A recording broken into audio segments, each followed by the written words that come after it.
All right, so countdown started. We can faff for a few minutes. I got popcorn in my throat. Good. That's a good way to start. Get the Bromley's ready.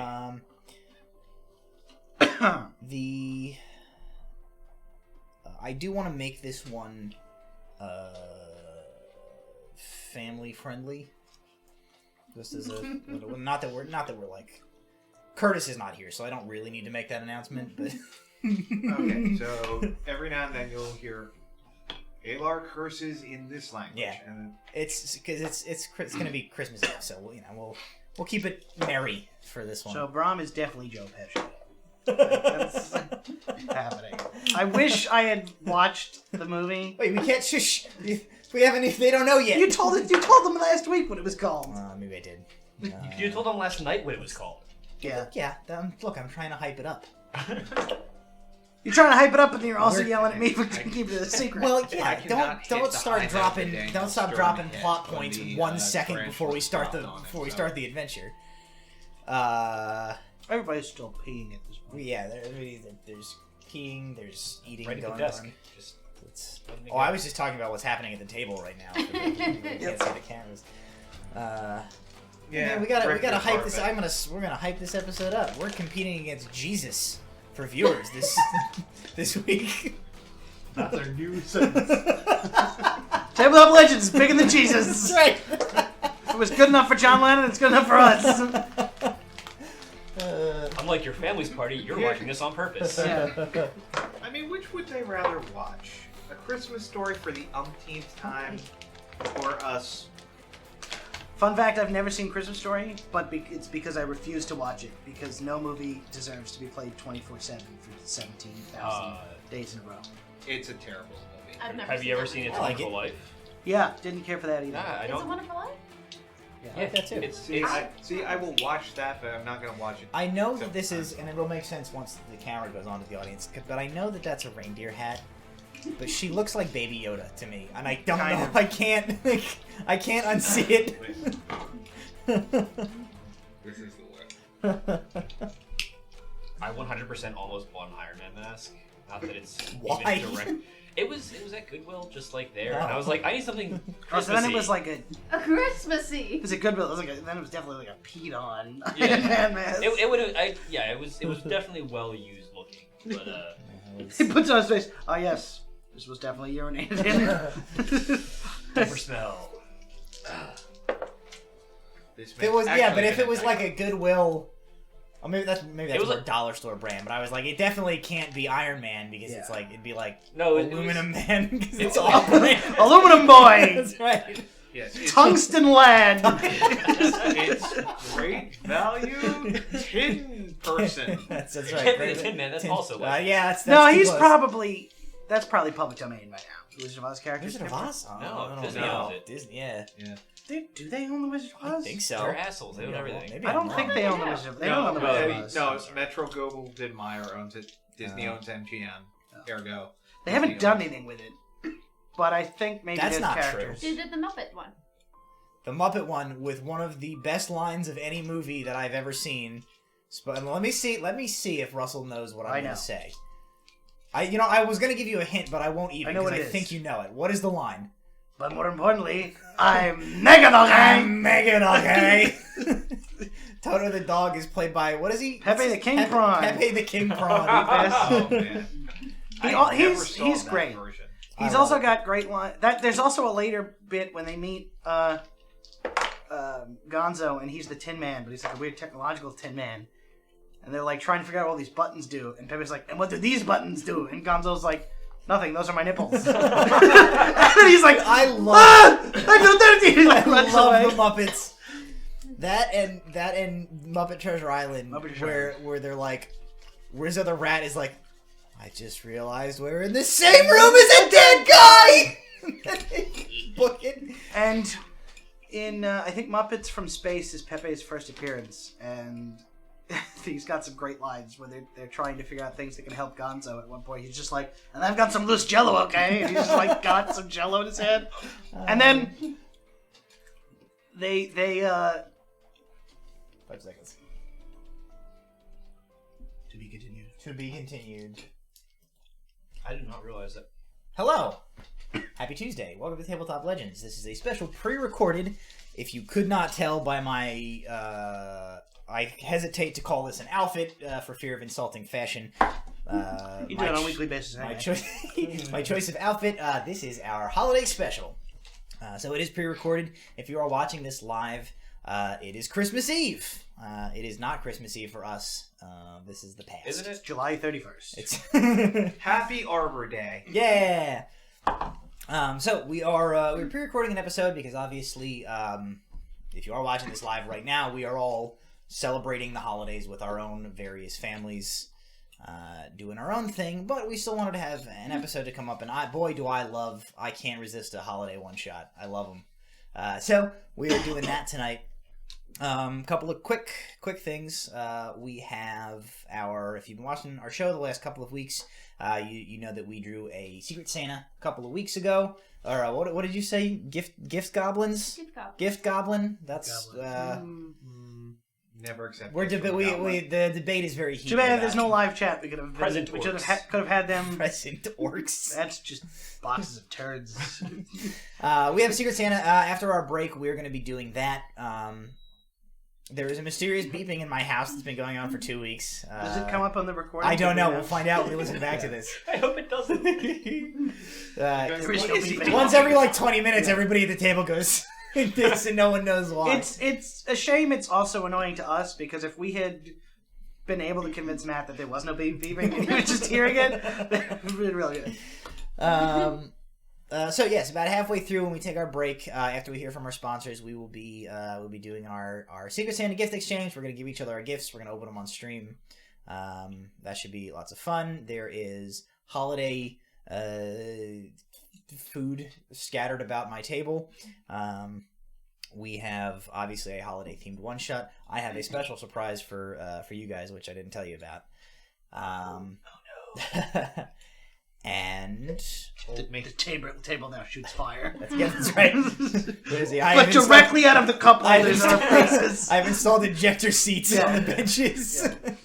Specifically for when people make puns. Yeah.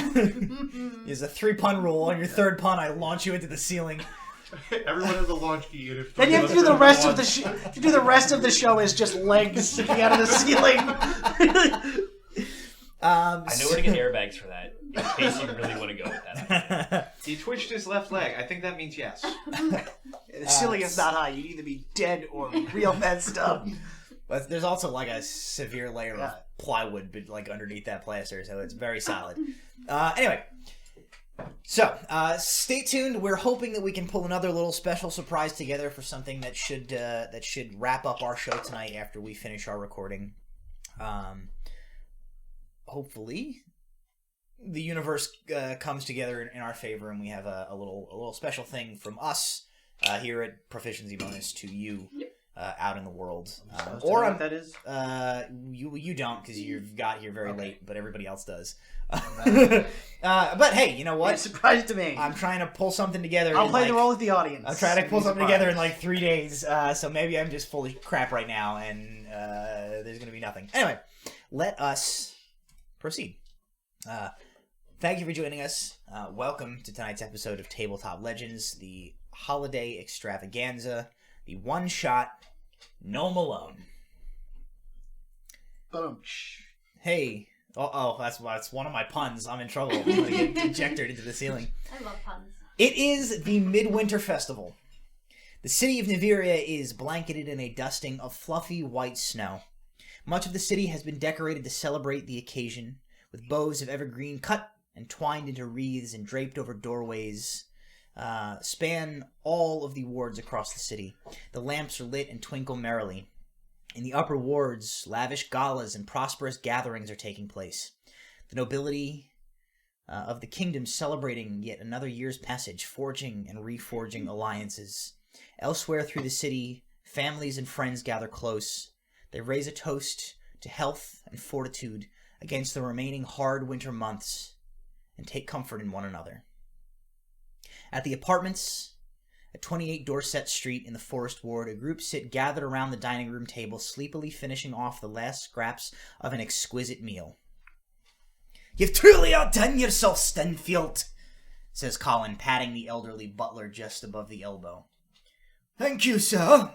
Miss Ronnie had some excellent suggestions on the preparation of the goose from her home village," Stanfield replies, as he rises from his seat at the table. "I shall clear the table and start preparing coffee and dessert. I took the liberty of procuring a pie from that bakery on Farnsworth that Master Callan is so fond of." He stands and begins clearing dishes away, making his way out of the room, and he says, "I can set it out here or in the parlor if you wish." Did he say a pie? Just one pie? I'll kill you. Each! From the other room. Each! So you are all sitting around the table. Stanfield has just moved into the kitchen.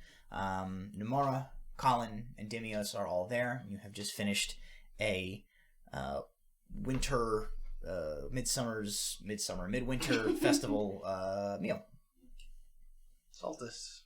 Solstice. I would like to discuss. Actually, solstice is a different thing in D&D calendar. It's about a month from when this takes place. Nulstice, which is not solstice. Yep. I'd like to disguise myself as an old man Okay. and go outside and shovel snow and angrily stare at children in the street. All right. So normal day for Walter. Oh, yep. I'll peek outside. I never can read that guy. Close the blinds. There appears to be a small group of children gathering slightly across the street behind a small fortification that they have built, preparing a barrage of snowballs for Walter. Can I use Mold Earth on the snow? To build my own fortress of I snow? don't think so. I don't think that works. I'm going to minor illusion it. A couple of words. Aim for the head. When I see small children outside, I run outside with a scarf. And mittens. Okay. And nothing else. So the An old man comes out of house and glares at the children across the street, and then a dragon runs out and flails her arms. That's going to go over great with the children. I feel like the children at this point are familiar with Nula, and very quickly there is like a winter. It's like the Penguins' Christmas party from Muppet Christmas Carol. There's like snowballs, and people are like ice luging around the I streets. can use my shovel to like launch entire globs at the children. Sure. Great. Everybody's having fun. Walter is trying to hurt people. And it is healing. It is a jolly time, except for the rock-filled snowballs that Walter is creating. I mean, at least I'm not Eldritch blasting snowballs. In the remainder of you inside, kind of sitting and sort of listening and watching to this outside of the window, and Dimius goes, "Doesn't he have children of his own?" Gods, I hope not. God help him. What a terrible man! Well, he doesn't hit his own kids, just other people's kids. I think that's Do we know whether or not he actually... We do not. Well, at the very least, he's clearly an absentee father. I think this is probably the best thing that could have happened to them, all things probably. considered. So about 20 minutes pass. You guys kind of hang out inside. You move to the parlor. Stanfield brings out coffee and some assorted like cookies and cakes and pastries and the promised pie. I assume Nula! Pie! Nula comes floating in Sugar on seems like to be tickling. And On I a dive out smell of the of- way as she comes charging through. the two twinned like scent clouds drift Nula in by the nostrils. There's just like a pile of all the wet hats and scarves by the front door. Once you are Bodies of the children. Did you come in before or after Walter? He's still out there. at some point, Namara will kind of turn to Colin, and she goes, "Colin, please tell Mr. Walter to come inside and stop tormenting the local urchins. I have gifts for you." He goes, "Alright," and he steps outside, and he goes, As soon as the door Hey! opens, I'm Misty stepping right in behind him. Wait, so he doesn't notice this. He opens the door and he goes, "Hey! Which one of you is Walter?"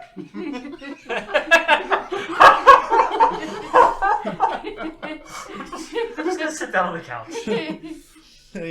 After nobody... Just one horrified little kid, like... one kid gets... About 2 minutes later, he comes back and he's like, "All right, I got him." He's like a dirty child. Which Namara can't see, so she's like, "Excellent. I have gifts for all of you." Yeah, I'm going to get a few cookies and a cup of hot cider. Here you go. I thought that was going to be new Walter. He Give him a shovel and it's all the same. takes his cider and his cookies and he But leaves. it's a little hand shovel because he can't carry a big one. You are now sitting all around the parlor. Coffee and dessert has been served, and Namara says, "In honor of Midwinter Festival, I have gifts for all of you." And she pulls out a big, like kind of carpet bag type of deal, and she reaches into it and she starts pulling out items and handing them to you. She has knitted you all gifts. Kel, you receive an orange knitted sweater. Brom last. I get nothing. Walter, you receive a scarf that is charcoal colored with red fringes. Alar, you receive a forest green hat. Nila, you receive light blue mittens. Brom, you receive a purple ski mask. I was hoping you were just going to say a knitted mustache. You receive a purple ski mask. I will put this to excellent use. She says, I have worked a little bit of an enchantment into all of them. She says, they will keep you warm and dry outside in the weather for at least a period of time longer than you would otherwise. Thank you. Wish I'd known ahead of time. We would have brought a ski mask for some good visual comedy later. As you guys are looking over your gifts, maybe there's like a kerfuffle where Kel doesn't want to try the sweater on, and 3 of you have to fight him into it. I don't know.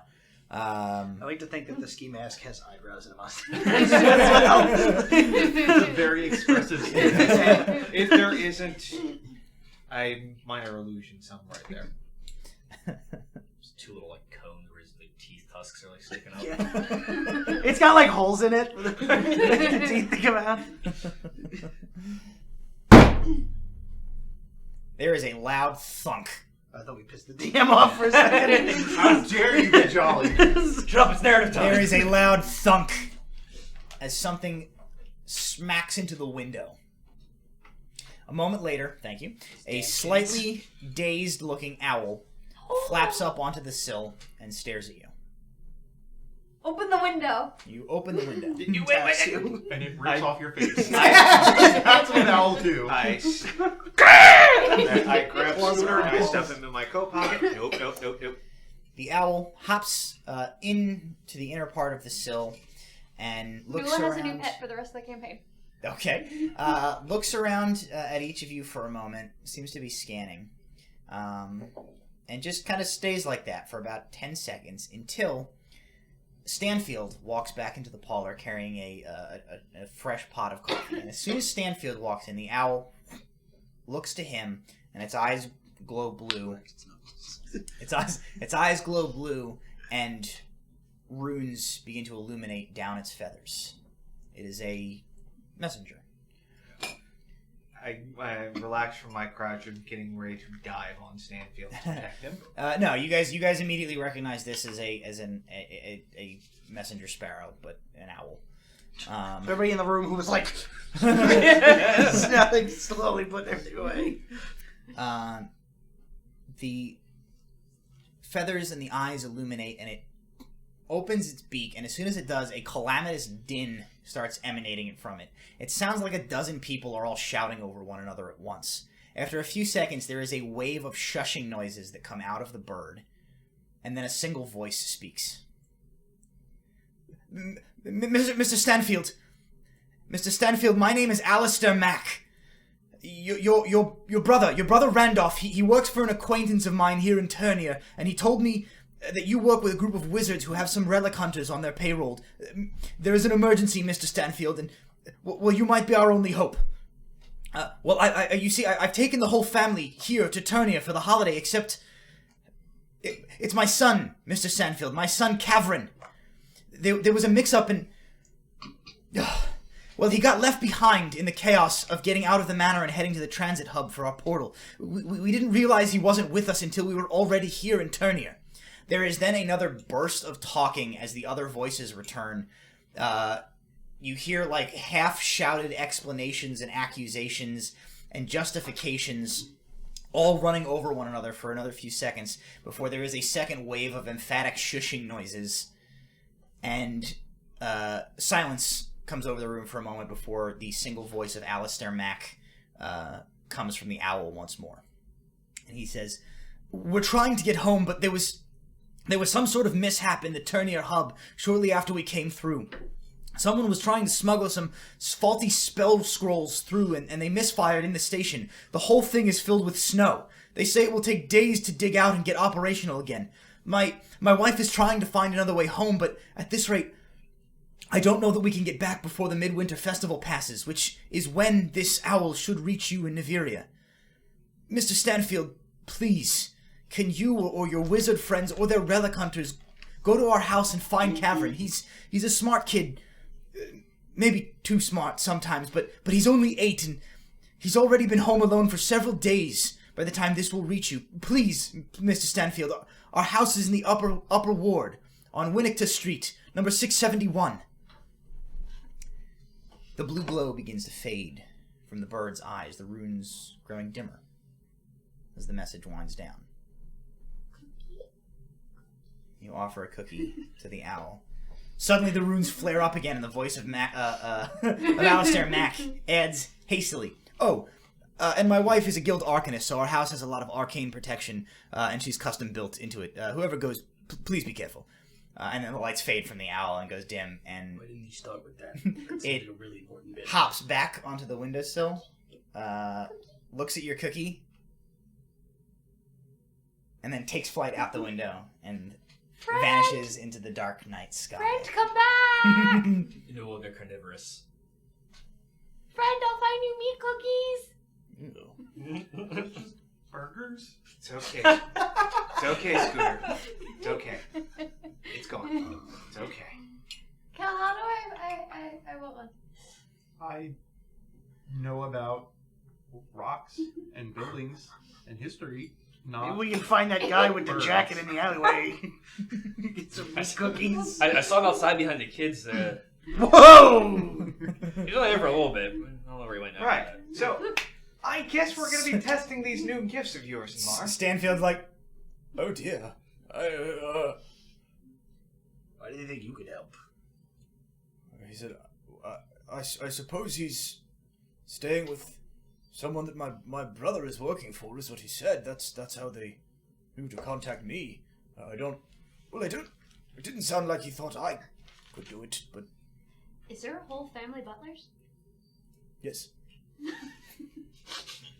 I have... You can't just ask people that. I have six brothers and 4 sisters, and we're all butlers. My father was a butler, and my grandfather was a butler. My great-grandfather was... played piano in a bar of ill repute. He was a huge family disgrace. We don't talk about him very But he much. buttled on the side. He did buttle on the side. He dabbles in buttling. Dabbled in buttling. There. Alright.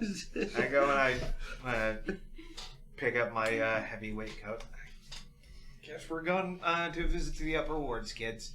If you guys want to come, I might be able to hand... I mean, it's just a kid. Knock on the door, say hi. Namara says, you are going to need to get a writ of passage into the upper ward. Alright, yeah. You can head out, right, Walter? Maybe. I can certainly try, unless Nomura happens to have one. I was gonna say. She says, I do not, at this time of night, I don't know how you would manage it. I mean... Wouldn't the owl... Wouldn't they have sent a message to the upper ward? I don't think these people. Stanfield is like, they don't sound like very good parents. Yes. It doesn't seem to have occurred to them. A lot in common with Walter. And then Stanfield like taps his chin thoughtfully and he says, Mr. Replock, aren't you acquainted with the young woman from the upper wards, the late Miss member Delver. of Parliament member's daughter? Perhaps you could send a message to her. She should certainly be able to write to a writ. And he says, "Very good. Well, I can fetch a sparrow for you if you'd like to send a message." Sure, we can try. She's not our biggest fan, but Maybe the holiday spirit will take her. It's either that or she's really sulking over her dead father on holiday. look. It's I mean, either that that's or we have to Fair. Happy holidays, meet help an attempt a abandoned distraction child. and somebody sneaks into the upper ward, which I'd rather not spend midwinter sitting in an Iberia cell again. Fresh start. Again? What? Again? Oh, no, nothing. Okay. Stanfield fetches the collective's the Arcane Eye's personal messenger sparrow, which is much like them, a little old. Yeah, the messenger sparrow is an owl. It is not an owl. No. It's a sparrow. Well, this one happens to be, yes. Though messenger sparrow is like the colloquial term for these like enchanted birds. They are not all necessarily sparrows. Still not an owl. It is not an owl.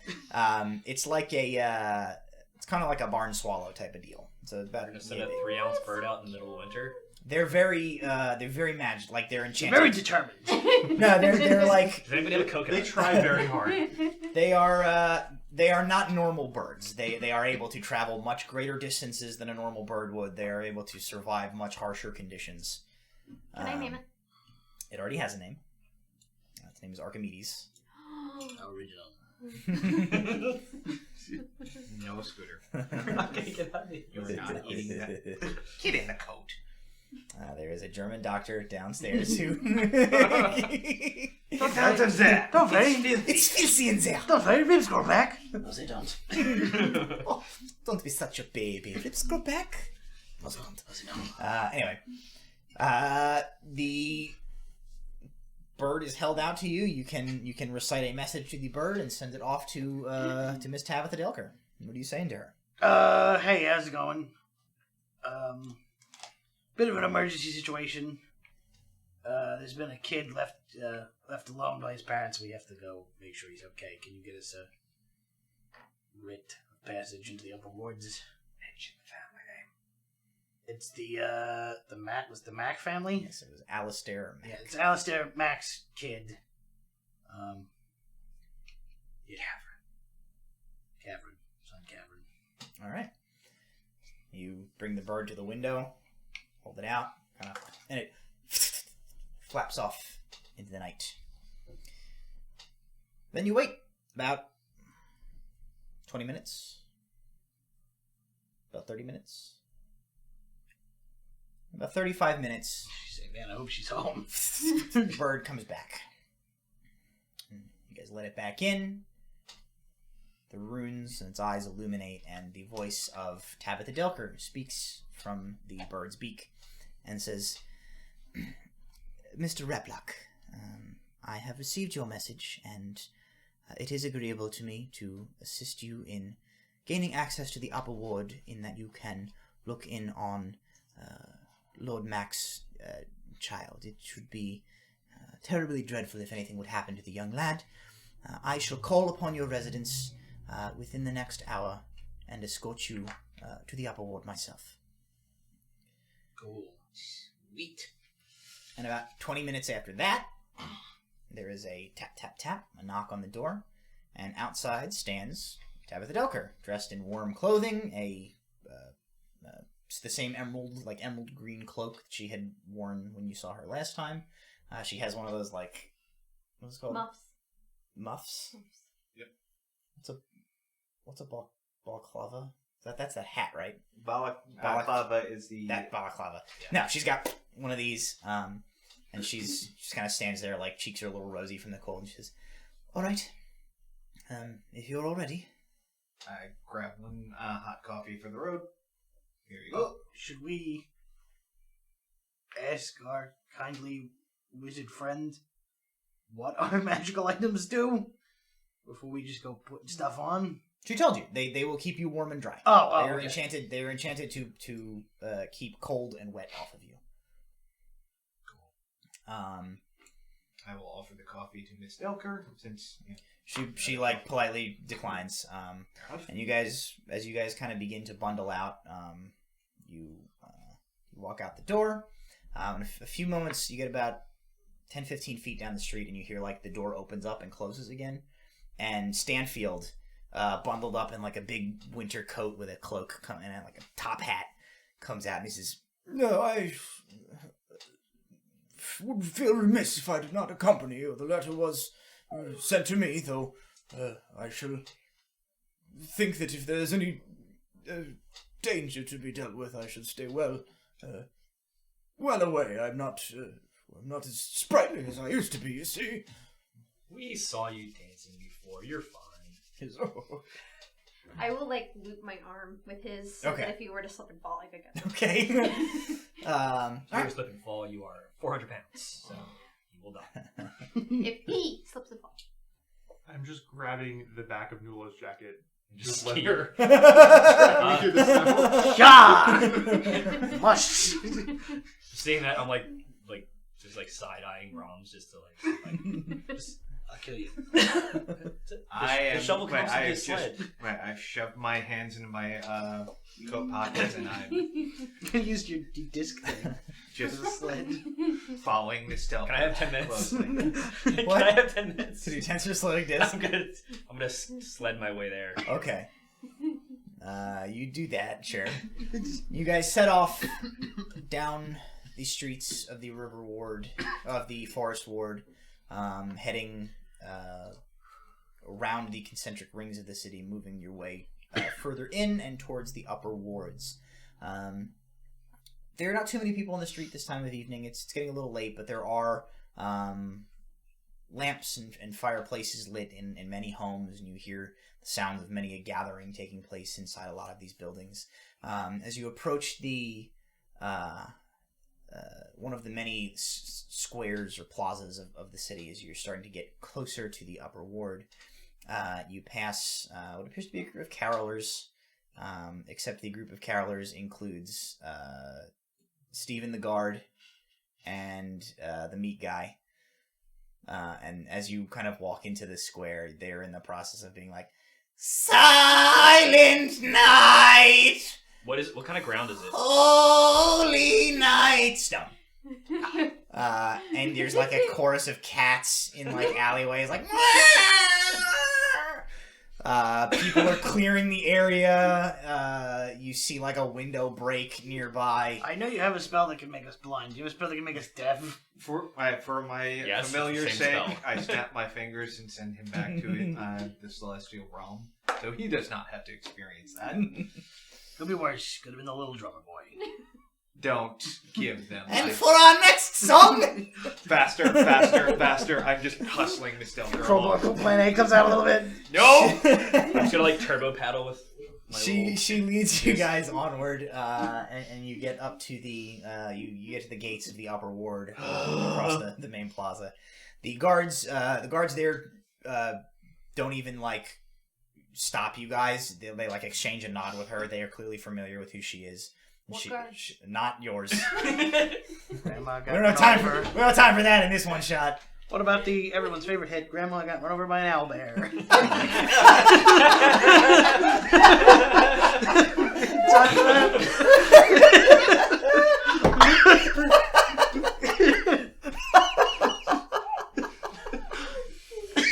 Well, it's not getting any better, folks. So I guess we're gonna do it. Good night.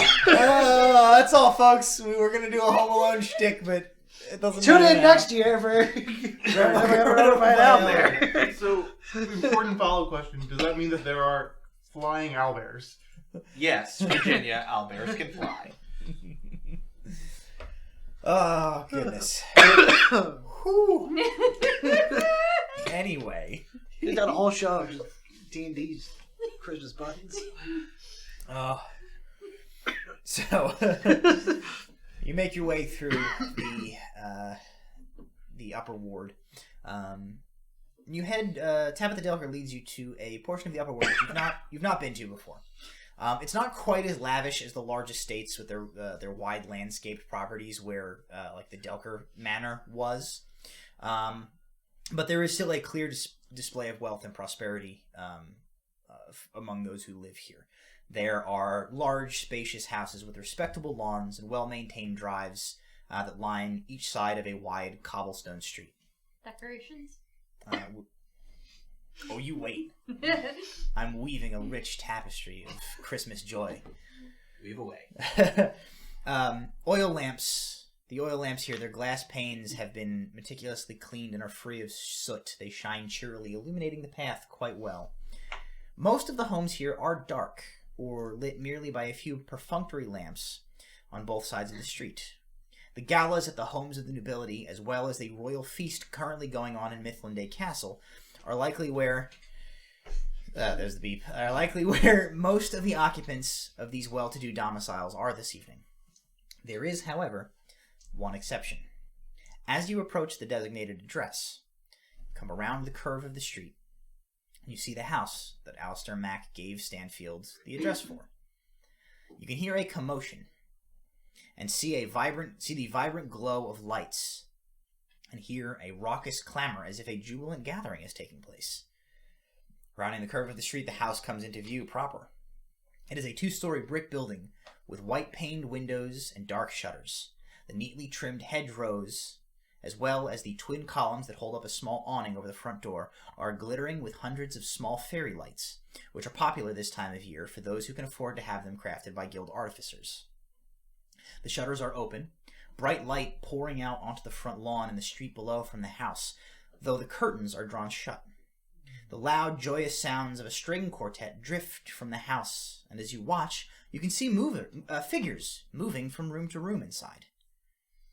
The messenger sparrow from Max said that the family was likely stuck on the far side of the portal in Turnier, at least through midwinter. Turnier is a pair of 10 days by carriage. Was the portal station cleared early? Did Alistair or his wife find other means to return? Messenger sparrows are, of course, not instant. It's possible that the situation has changed in the days since the message was created and it reached Stanfield. As you stand watching the house, you are alone on the street, with the exception of an enclosed cart just on the opposite side of the street from the Max home, hitched to a single tired old mule laden with blankets and placidly chewing from a feed bag. You may proceed. Covered cart have any writing on it? Nope. Just a covered cart. Alright, well, step 1's try the door, right? Yep.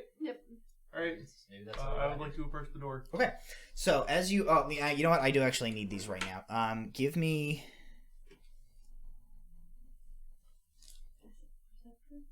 Yeah, I need everybody's passive perceptions. 12. 12. 11.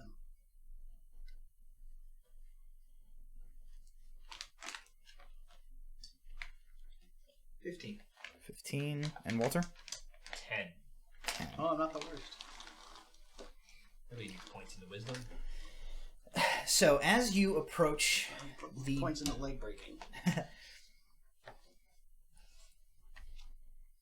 As you approach the front door, Kel, you're in the lead. What are the rest of you doing? Following him? Yeah. I will follow. Okay. So, Alar, right as Kel mounts the short set of steps leading up to the door, you notice something amiss. The stoop in front of the door is coated in a thick, viscous layer of some sort of a substance. There are also down feathers coating the steps. Some have blown into the surrounding bushes. You notice this just as Kel takes his first couple of steps up onto the porch. And Kel, you very suddenly find both of your feet stuck in place. What? I touched the doorknob. You're a little too far from the doorknob so far. I need you to make a strength check as your feet have been glued to the ground. 4. Kel, both of your boots pull off of your feet and are stuck to the step as you like pull your way and try to get out of them. You now find yourself standing barefoot in a gloopy surface on the front step, looking at both of your boots. What the hell is? I'm gonna take a look at it. Yep. I'm gonna break out a small stick I pull from the pocket. Go ahead and make an investigation check. You can also make an Arcana check if you would like. Either one will work. While he's looking at it, I'm going to try to scrape Kel's boots off of my shelf. Okay. Investigation is a 21. You find it is quite impossible to remove either of Kel's shoes from the step. Just as you look at this and you go, well, that's sovereign glue. Oh, damn. That's a lot of sovereign glue. That sounds familiar. Is it expensive? Really expensive. I think they afford this place. It's very nice. I What do you back to make what sure do you think I'm Mac not does? He didn't say. I'm making sure I'm not near shot of Miss Delker. Can't be anything legal. So Brom, you got all those disguises. Do those disguises include shoes? Give me a roll for shoes. Sure. What do you want me to roll? Roll for shoes. Roll a d20. 10 or above. Also, if they have shoes, You have some shoes. 10 or below, you don't, and then we'll go from there. 12. So you have some shoes. They very much don't fit. Are they too big? They are also for Brahm, they're knee-high riding boots as part of his So they're his bigger than fancy his, man yeah, outfit. they're bigger So than his on whole you, body. they're Up to his neck. they're they just come up to here and they look like hip waders, basically. Kel's kinky boots. On holiday. It's a musical. What holiday is that? No idea. No, this is definitely the right holiday for it. So as you guys are messing about getting boots and everything else and kind of looking about, you're looking at this sovereign glue. Kel, you've kind of made it up. You got past where the glue trap was at the expense of your shoes. But you actually you notice now that you're kind of standing here for a second. There is more than just your shoes here. There is a third unidentified boot already stuck to the top stoop, and just one. Oh no, a pirate. I knew it. There is one single boot stuck to the stone, not right in front of the door, but off to the side. And as you kind of look, you see that just in front of the doorway, there is a spot where there is no glue or feathers. And then there is a couple of gloopy footprints, and then that final boot stuck right at the edge of the patio, as if somebody had gone off the side of the patio, over the edge, and then towards the bushes, and left one of their boots behind. Terribly cold. Well, I came here to try the door. Does the boot look like that of the Mifflindian cart? No. Okay, not. Is it medium-sized, creature-sized? Yes. Looks like an adult man's boot. And you're kind of looking at this boot as Kel, you're heading over. I mean, we're not going to solve this mystery by not knocking on the door. Yeah, So- I mean, you're there. Just have him do the tensor's disc when you're coming back so you don't lose those boots too? I mean, these ones aren't mine, so. Okay. Disc it is. So you go up and you knock. You knock.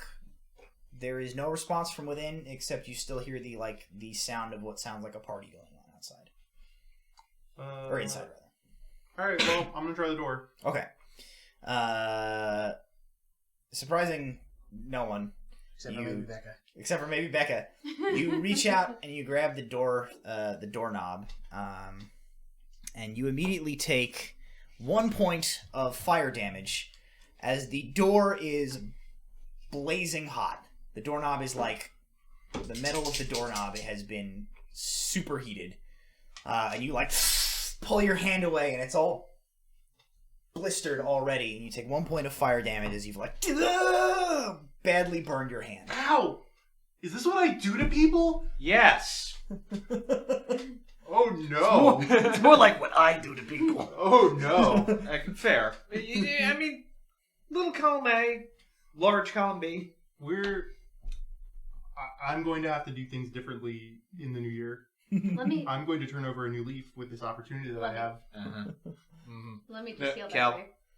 we need you to be the gigantic force of nature that you are. Because in the future, all acid damage. It's a new me. New year, new me. Necrotic damage for everyone. New damage. New damage. Who dis? So, do you have something that can chill this thing? Chill touch. I can cast. It's not cold. Frostbite. you can. All right. Cool it down for me. I'm going to cast Frostbite. All right. On the door. You cast Frostbite on the door. I assume specifically Just aiming at plan the A, doorknob. The metal steams. It seems like it probably has cooled down. All right. How big is the glue? So if the I don't want to pull out the map just yet. If the the patio is about 5 feet wide, yeah, you probably can. Okay, that's. I'd rather not lose boot. You can make a dexterity check to get over it, past it. Hey, do you want to go with Kel through this route, and I'll check around the other side? Don't go alone. Take someone. I'll go. Okay, yeah, you. I'll follow wherever the boots seem to run off to. Good idea. Yeah, you two. I'll look around. Nula. Mm-hmm. You think you can hop this? Yep. She can probably step it. Tensor's floating disc is still shimmering there, with Kel standing on it at this point, I assume. Oh, in that case, bring it back over here so I can. So I don't have to hop this thing. All right, I hop on the disc. Let's me float over. Do that from Nula, and then you. If there's a problem, try and send a message back toward us. Father always did say I was a ferryman. Thank you. I don't think that's what he meant. So you two are going around, yeah? Yep. Okay. You three are still out front Yep. here? I'm gonna. Okay. Not burning anymore. Warm. Mm-hmm. And you feel like it might be heating up again. Okay. Quick jiggle of the knob. Locked. Of course it is. All right. Well, let's see if I can do this before it gets a little bit too hot to handle. Thanks, Nula. That's two. Your butt ready. Not two for me.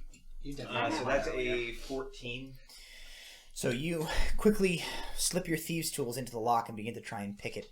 You have a little trouble. It's actually a fairly good lock. And it also seems like the frostbolt from Kel definitely cooled the outside of it, but the core of the door must have been much hotter, because after a few moments your lock picks start to feel a little weird and then bendy, and then you pull them out and the end of the several picks that you have put in have warped as the door something begins to rapidly reheat the doorknob. Son of a... Your lock picks are jacked. All right. Is there a window we can go There's a bunch of windows. All right. Let's. They are, as I said, the shutters are open, the curtains are drawn. We'll pause on you guys for a moment. Or what we'll say is this: as you guys are having this lockpick experience, as they've gone around the side, Tabitha calls back from like the street, and as you look, she and Stanfield are standing near that cart that you guys passed on the way in, and Tabitha calls out to like whoever's left on the ship. She says, "There's something odd about this." What's wrong? She says, "There's a small gap in the curtain here, and you might want to come and look." Back on the desk.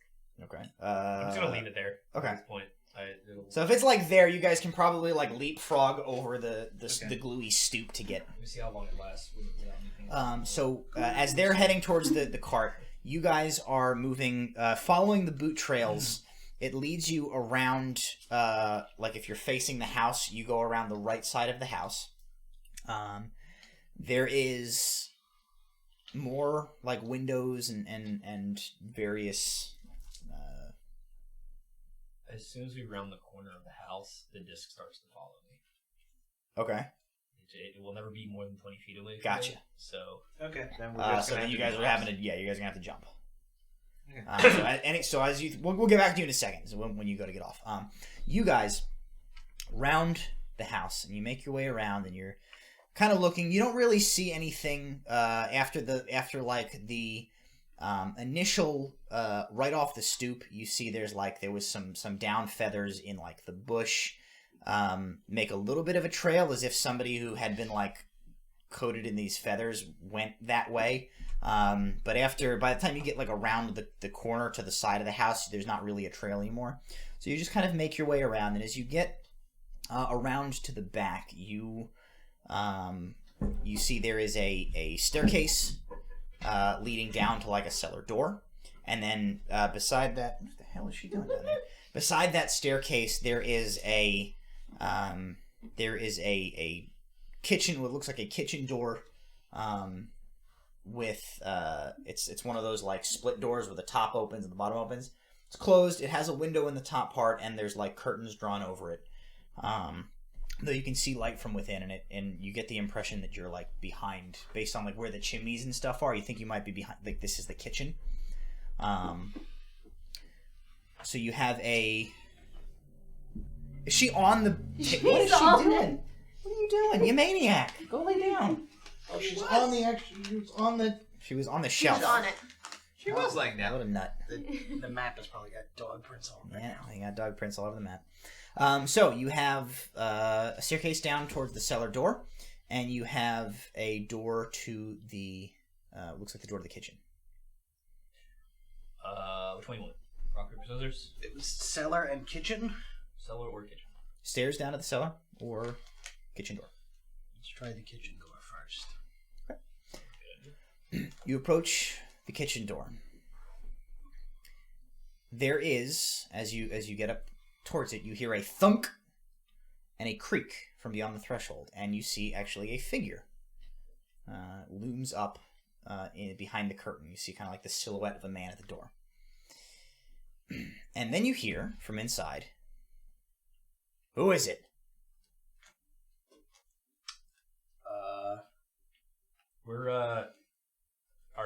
Your parents sent us to come check on you, make sure you're okay.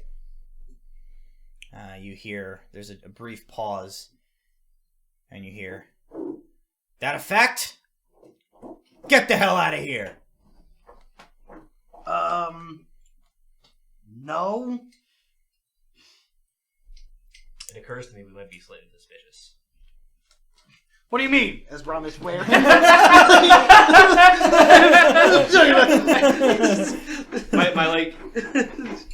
my muffler is like up against my face, like it's like. You hear. Walter, stop digging over there. I'm trying to do this. After a few moments, what you hear is the voice from inside says, "Hey, I'll tell you what I'm gonna give you. I'm gonna give you to the count of 10 to get your ugly, yellow, no good keister off my property before I pump your guts full of lead. 1. I'm gonna try and open the door. You grab the doorknob. You find that it is locked. 2. 10! And then there is a cacophonous racket from behind the door. The window next to the kitchen door slides open. I need you both to make a dexterity saving throw. Jeez. Ooh, I almost rolled a d12. That wasn't bad.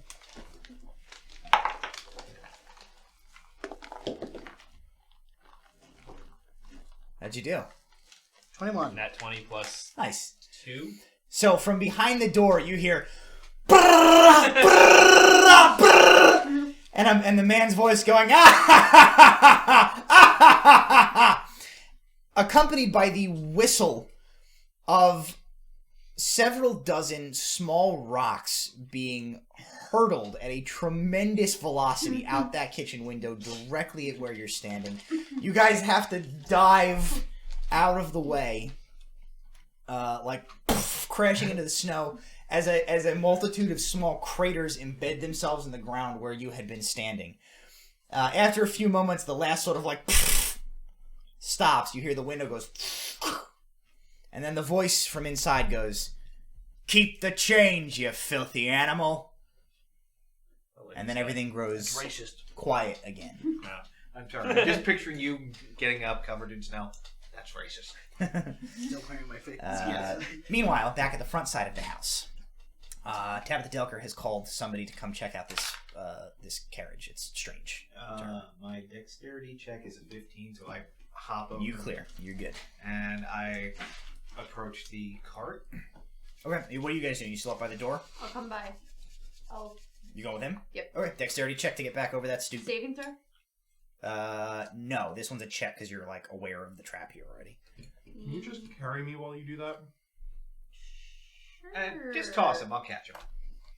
I'll say you can make your dexterity check at. We'll give you a -1 if you're carrying Kel, rather than a. Where's that one? Please roll a 1 and get a 0. Well, whatever her dexterity modifier is, so just we'll just take 1 off of whatever her total roll is if she's carrying. So it's plus Kel. 1, so -1. So it will be a straight 17. roll. So 17, easy enough.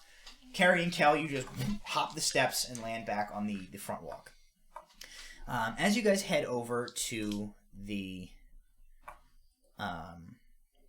cart, so both Tabitha and Stanfield are kind of looking in some of the windows of this cart. They have curtains drawing close over them, but one of them is not quite covering, and they're peeking in this little hole. And as they point you towards it, and as you move over and look in, there's a bunch of stuff in this cart, and there's you see a bunch of burlap sacks, and you see a bunch of what looks like maybe clothing on hooks hung up, and then you see, you can't make out everything, but there's definitely a bunch of crowbars and stuff in the back of this carriage as well. Do you think these people know Brahm?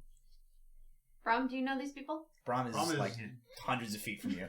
You hear the faint sound of repeating fire rocks. Not quite yet. That'll be coming in a second. We're matching up time frames here. So this is you guys are still approaching the back door as they're doing this. I start looking around sharply at the various houses. Do I see? Is there an ajar door? Is there? You don't see anything. Just looking, except for the fact that most of the houses on this street look like no one is home. Okay. Yeah, this. This stupid. Care about the city? Yeah, this is what I would do. This is what I would do if I didn't care. Stuff's stolen. All of it? Well, the crowbars might be theirs. Maybe. What about the horse? I wouldn't count on them owning the horse either. It's a donkey. It's a crappy donkey. Maybe. So we didn't have hear some that guys little with a donkey. cart and a bunch of crowbars who are stealing a bunch of things. Is the donkey named Dominic? Take Cal, take a look at the houses around here. Most of them are dark, right? Yeah, no, I'm following. Yeah. I'd like to repeat my previous question. Do you think they know Brom? They might be guys that Brom knows. Do you think they're just Brom in a different costume? No, Brom was with us all night, so it couldn't have been him. Are we sure this isn't Brom's backup supply of crowbars? No, none of them are marked with letters. See, he's got sigils on his. Oh, right, A and B. Yes, he even grabbed mine, and Alar Do pulls these his have out to any the kinds of alarm markings on of them? Miss Delker. Hard to see from the you're only looking in a little sliver. To get a really good look at what's in here, you have to get into the cart somehow. Brom's I'm twin gonna- brother. Tom! Where's the cart locked? It appears to be locked. Your thieves' tools are jacked. Yeah, You could you certainly try and force your way in. You do have plan whatever your I have number plan is, C. and you also have Nula. You have plan N. All right. Preparation E. Is it really breaking and entering? If it's still who cares? I'm gonna Okay, You make a check with your crowbar. Athletics check. athletics. 15. So you wedge the crowbar into the like between the two doors, and the latch breaks off, and the doors open. You are able to get access to the inside of the cart. All right. Open one of the burlap sacks. Inside the first burlap sack you open, there are what appear to be several pieces of silverware, chalices, candle holders, crystal glassware, jewelry. Just a sack full of stuff that it looks like somebody stole out of a rich person's house. Miss Delker, I'd like you to serve as my witness. I did not steal any of this stuff, nor did any of the party. She looks in behind you. I would also like you and Stanfield, if you'd be so kind, as to go and maybe fetch the authorities.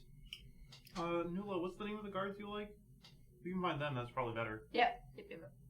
Gregory. I mean, don't look for them in particular, Stanfield, but they're Sure. the ones that you happen to find Sure. If, by some sort of Festivus That's miracle. some sort of Yeah. Festivus miracle. Will. No Okay. checks. Oh God, those. Oh, I got That my boob. mistletoe in case. Oh, jeez. That boot. They It's might have been trying to get in. actually in tow. They might have been trying to get into the house. We should go check on the kid. Yeah. So we'll as stay you- here. They're like, okay, we'll go look for Gregory. we'll look for Gregory and Eldon. We will pass every other guard that we see between No, here I and when we find specifically them. said don't pass all Oh, the other guards. okay. If by some sort of Festivus miracle, that's Gotcha. the ones you find. Gotcha. So they head off. So you kind of take another gander around the cart here. What you see within the cart, there are about a dozen bags, all containing stolen objects. There's additionally bunch of stolen artwork back here. You do find there are a few assortments of lockpicks with which you would be able to replenish your melted ones. So I think about leaving the melted ones. I go, wait, no, these can be mended. so you were able to replace your melted lockpicks with some of theirs. Theirs are not nearly as nice as yours, but they'll do the trick. Oh, Nula, Plan D. Plan who? I hand you a crowbar. Plan D. Why do I need this? You never know when you might need one. But won't the cops think that I'm a criminal because I'm holding one? No, because Miss Delker and Stanfield are Welcome to going Tabletop Legends, where the only use for crowbars in our game universe is criminal activities.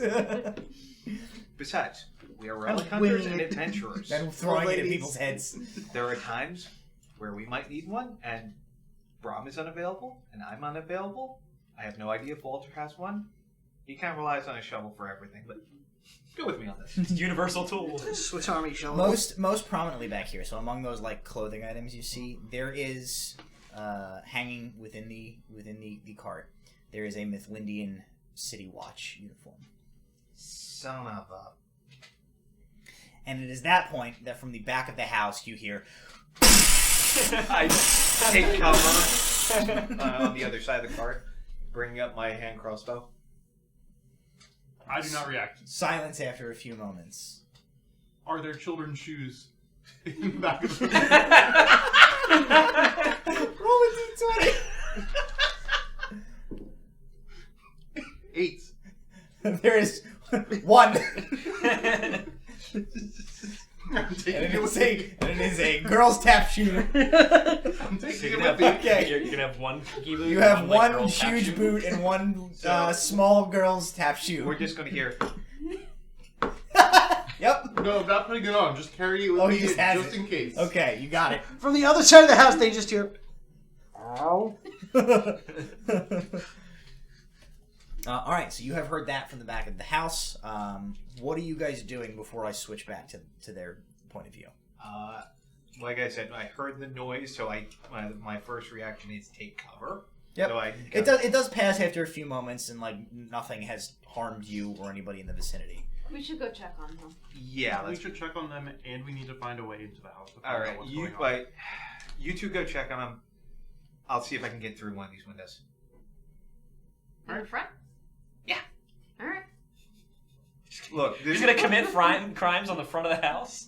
Look, worst comes to worst, Stanfield and Miss Delker, they'll be able to bail me out. They're my alibi. So are you guys. All right. So you guys are heading around the back. For the people you're committing crimes with to be your alibi. Alar, you have, besides the front door, you have, on the front of the house, you have 4 window options. You can go either to the left of the front door, or to the right of the front door, where there are 2 windows, each, leading into whatever rooms are beyond. Far left. Far left. Okay, cool. So you start making your way that way. Nula and, Kel, you guys head back towards where Brahm and Walter had gone. And so you guys are, as you guys are like getting up off the ground, like dusting yourselves off, checking to see if you've been perforated at all by this this event. Nula and Kel come, like jogging around the side of the house. Kel has a shoe for some reason at the ready. Nula has a crowbar. Some stuff has happened apparently in the few minutes you guys have been apart. You guys okay? The house just shot at us. You're still in my act? No. Well, so you see, there's a giant cart full of crowbars, lockpicks, and stolen things. It Without being present. wasn't me. So, none of us thought it was you, but we thought you might know who it is. That's Just a lie! They thought it was Just you! because somebody's got a lot of crowbars, that I automatically know them? ALR said I needed I one. mean, That's racist. It's Christmas, Kel. You're gonna be racist on Christmas. It's midwinter Midwinter Festival. Festival? Festival. Festival? Festival. The word festival, Festival. was the part you had a problem with during that sentence. Midwinter Festival. Festival? Festival. I didn't say festival, Oh, I but you did. I thought I heard festival. Happy festival, Kel. So suddenly this has gone. The gone rating real. has changed. This has gone real. There's nothing. Festival's not too bad. So as you guys, It's not good. It isn't great. Look, there could be worse things.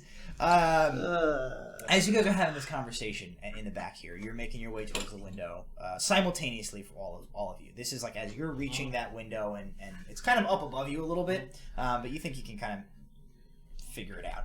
And as you guys are gathered around, sort of not within like firing line of the potentially trapped door, but like kind of near the door, near the steps down to the cellar. From inside the house somewhere, you hear like crash, crash, crash, and then all the lights go out at once in the whole house, and then that you've been hearing that like 4-piece quartet music is kind of like and stops, and the house goes dark and quiet. Ah, that's Cool. not good. Well, hopefully the kid's not dead. We should get in. So do you want to go through this door or the cellar door? You guys want to go through the cellar door, and we can keep trying to check this door? All right, cellar door Deal. it is. Crowbar. Okay, so first of all, as you I'm go also to gonna the, crowbar the kitchen door. as you go to the stellar door, I need you to make a Go to the stellar door? Stellar Oh, door. Stellar It's- door, it's- man. it's- What is cellar door? What a stellar door this is. Saving throw, please. Dexterity. Depending, Kel, on how closely you are like following her, you can also. Oh, buddy. Yeah. That's on camera too. 14. 14. You're. Oh wait, you might not be. Please don't be. Let me find the You already basement. died once this week. Allegedly. Maybe. Allegedly. He's Schrodinger's Kel right now. Yeah. He's neither He is dead both, nor yeah, he alive. is both dead and alive. Heck is. If you die in both episodes this week, does that really kill your character? He's double dead. Dead Does he squid. think- Double Never dog existed. dare ya. So with the 14, no, the 14 is actually not enough. But the 1 is real bad. So Shadows your pelvis. 400 you guys pounds step armored onto dragon. the basement stairs, and you find that they have been coated in ice and frozen, prompting you to immediately slip and fall down a flight of about 6 steps. So Nula, you take 4 points of bludgeoning damage. Kel, you also take 4 points of bludgeoning damage. Because I landed You took a D6 of damage because you failed it very badly. You took a D4, but Didn't took the same amount of damage. So, Alar, this has happened out front. You've heard the same thing as them. Still trying to get into the. Yep. Okay.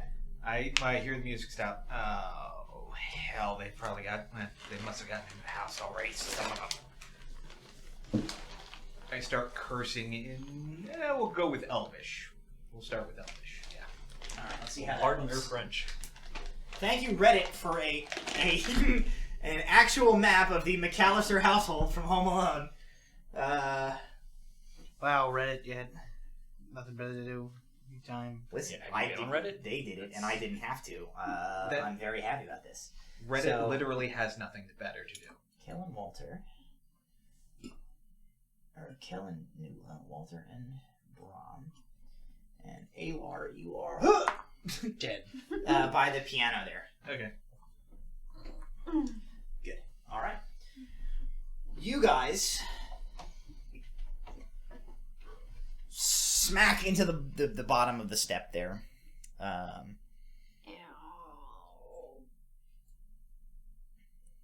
And it's Smooth. frozen and it's quiet.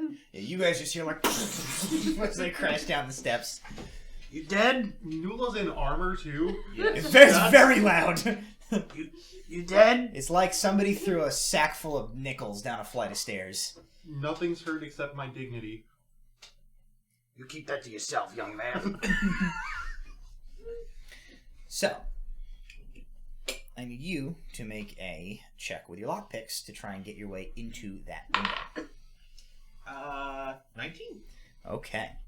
Back in the back of the house, you are both facing a door. The kitchen door has not fired at you again, and whatever this sequence was of like somebody yelling at you and then shooting rocks at you has not repeated. So you're now in front of the kitchen door. You guys are in front of the cellar door down the flight of steps. So as he's getting in the front, you guys, what are you doing at your respective doors? Crowbarring the door. I am behind Brom with my Eldritch Blast hands ready to go. Okay.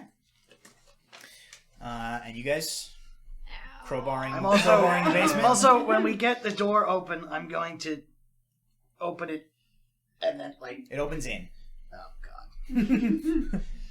I'm crowbarring. Well, I'm going to, like, open it and then, like, Okay. back out of the way of the door. I would like to firebolt the stairs Okay. to melt the ice, You do that. and then I will cast knock. Okay, cool. Excessive. So,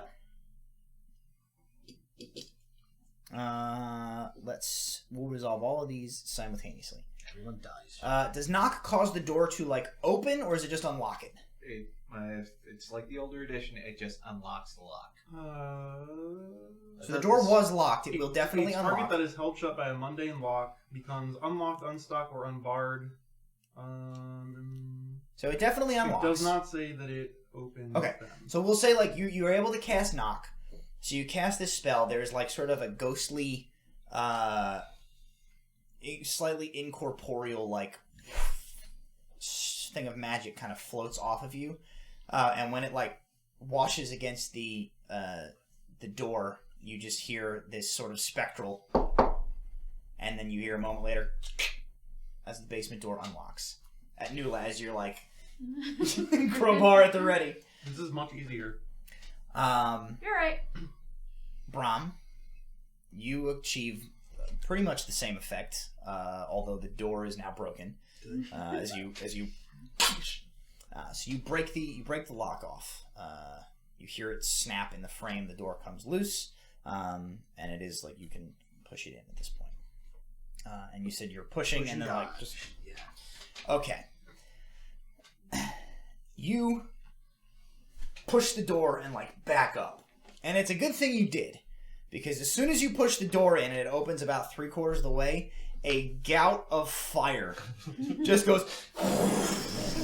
How close is Walter standing? I was about 5 feet behind you, I guess. It's like it's coming from the inside of the door frame, and it's like shooting towards the it's not shooting out, it's shooting like this way. Where so you'd be standing if you just opened. So if you had like opened it and gone in, you would have been flame forward. But you like backed up. But as you're standing there, like it's just going. Like it's not stopping. So you're like standing there, it's like, and now you have a fire door in front of you. You guys, what are you guys doing downstairs now that you've unlocked the basement door? Rock, paper, scissors. Rock, paper, scissors, shoot. All right, I'm opening the door. All right. So you're opening. How are you opening the door? I'm just opening just the like door. going in. All right. Dexterity saving throw. 11. You take 4 points of fire damage as the same thing happens on this door as the one up there. So like simultaneously, there's like 2 doors go like, and then you just hear, and then we hear. So you get. Really is a season for reflection. You get singed. Wait, how far does the fire shoot down? Is he too short? No. Okay. I would have said yes, except for the fact that a gnome set these traps. Ooh. Hashtag meta. So that has been. I feel like that would have been taken into account by a gnomish lad. Can I see if there's any apparatus that's causing the flames, or if it's just like a point of magical? Sure, you definitely can. Make an investigation check. Meanwhile, you successfully open the that window and are able to haul yourself in.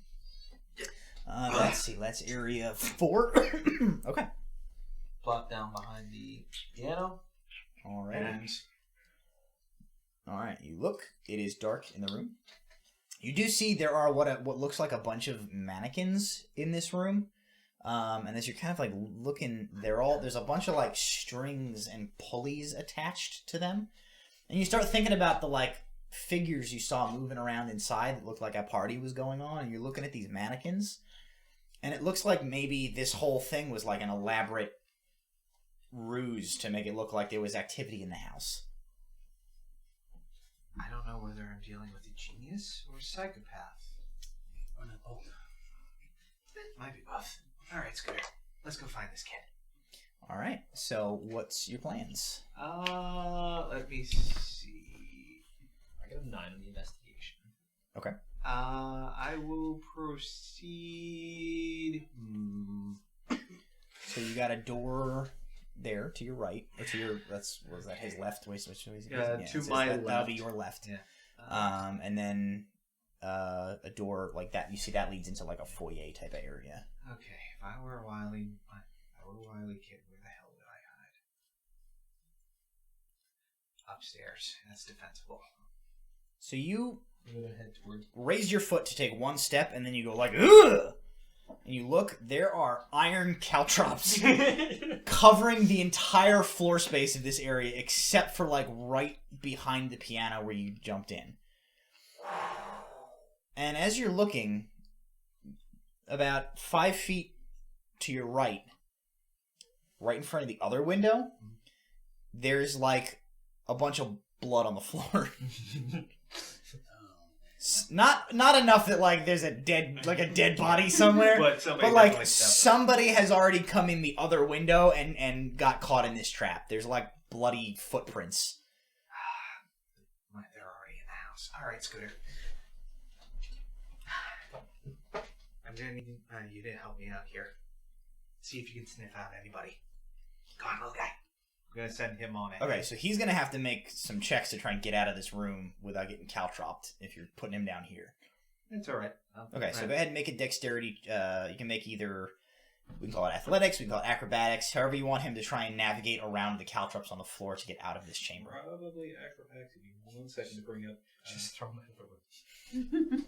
Hey, Throw him like a you football. could football throw him out of the room. Yes, I will. I will yeet the weasel. Okay, Give me that one sounds terrible. Eat the Yeah, weasel. I mean, he's in a room by himself, so it's fine. So you think you see something affixed like on the inside of the door, but from outside, you really can't. You're gonna have to get in there to like take a look. Can I see into the room from where I'm standing? Yes. Like I just see. So there's definitely a There's like a fire Kitchen. thing. yeah. So there's like from where yeah. where's my pointer? Acrobatics. From where you guys are standing. So you're here, so you can kind of see like this way. Yeah. And the fire is like there's a thing affixed on the inside of the door here, like above the door frame, and is shooting fire like down this way, sort of towards the door. I guess I will Misty Step in. Okay. And then use Mage Hand to like take the thing off. Sure. Or try to. So you Misty step into like where you can see, which like be like here. Yeah, we're basically like right on top of the gate. Yep. Kelly, you are inside, having just singed your way through the trap. So as he steps in, you are inside, and so what you both see from the insides of these doors that you're here now, there's an extra component to yours in that right behind the door there is a mannequin. Mm-hmm. That mannequin has been placed inside like a child's wagon, and there's a bunch of like twine and rope and stuff have been tied, and you like look, and it's all around the kitchen on like these pulleys, and it looks like it's operated to like slide up to and away from the window. So like when you guys approached the door and that figure like appeared, something triggered this mannequin to like roll in front of the window. You also see beside the window on the counter here, or beside the door near the window on the counter there, you see there is a couple of things. One of them is a candle in a candle holder, though it has been knocked over and is now extinguished. But there is a little trip rope attached to it that looks like it knocked it over. And then right in front of where the candle landed, where the wick would have been, there is like a burnt up pile of like soot and the remnants of like a piece of parchment. And then right next to that piece of parchment with like a little line of like powder going to it, there is a bucket full of rocks. Oh. The window is also similarly attached to like pulleys to like open it and close it. So like there was a very elaborate like, you think maybe spell scroll situation that triggered whatever this was to like catapult these rocks at you guys when you came too close to the door. The fire thing you see is just above. It's more mundane. Just above the door, there is like a canister with like a pull trigger that looks like it's either a like an oil can type of deal. But there is a candle that has been like placed up in front of it. So there's like a spout on this thing, and there's a lit candle there. And essentially the series of strings when you open the door pulled the trigger on this thing to like spray out whatever combustible liquid is in it, and it's just like going through the candle and has made like a makeshift flamethrower, essentially. That is the same thing that you see down there, is this thing has been affixed so that when the door opened, it like fired this trap. Yeah, I'm gonna Mage Hand pull it off and then like walk it out the door. Yeah, as soon as you like detach either the string or the candle or whatever, it stops and it's out. Oh, I wanted to be on fire. So I wanted to be like a makeshift flamethrower with my Mage Hand, but I mean, you could theoretically carry the candle and this thing around with you if you want, I guess. You just have to keep a single candle lit as you walk around this house. I'm gonna do that. Okay, you do that. I'm gonna take the. That sounds fun. Oh You my have a God. can. All right, so you can add flamethrower to your to your inventory. Well, now I immediately regret going full term. Once Walter gives you the all clear, you're able to enter the kitchen as well. You guys see that you're in. Mage hand thumbs up. Cal? Yeah. Cal, can you shut it off? Close the door. I will gust the candle out. Okay. Open the door. A bunch of like liquid is like triggered to like spray out of this thing, but with the candle out, it doesn't ignite. That's the best I got. I can't reach. All right, and I walk there. Okay. Just makes her extra flammable. You are for later. doused in flammable liquid. You Remember are that. Remember that for later. Oh no. It's okay. It's not like anybody else has a flame power. So. Or an open candle.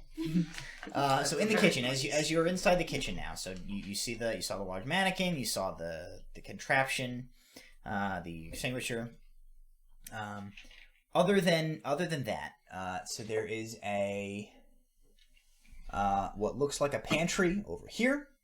Cabinets and things line the walls. There is a this is like a half wall type of door thing. You see kind of there's like what looks like maybe a dining room beyond here. And there is there's like a chute that looks like it was maybe like a dumbwaiter or something like this. You just see like the closed chute door. You're not sure what that is exactly, but there's something like is there. It is an otherwise fairly normal looking kitchen. There is on some of the countertops you see like there is a bunch of food that's just like kind of out. And it's largely a bunch of like pastries and like little cakes and sweets and like generally foods that are not part of a balanced nutritional breakfast or diet.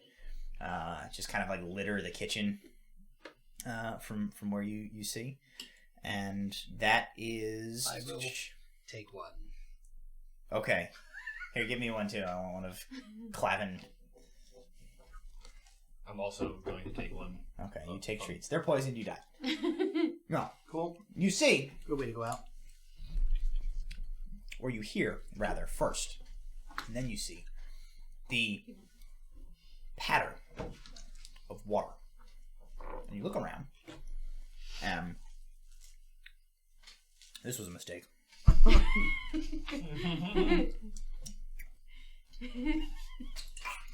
You look around, and set into one of the marble countertops is a basin. And you go over and you look.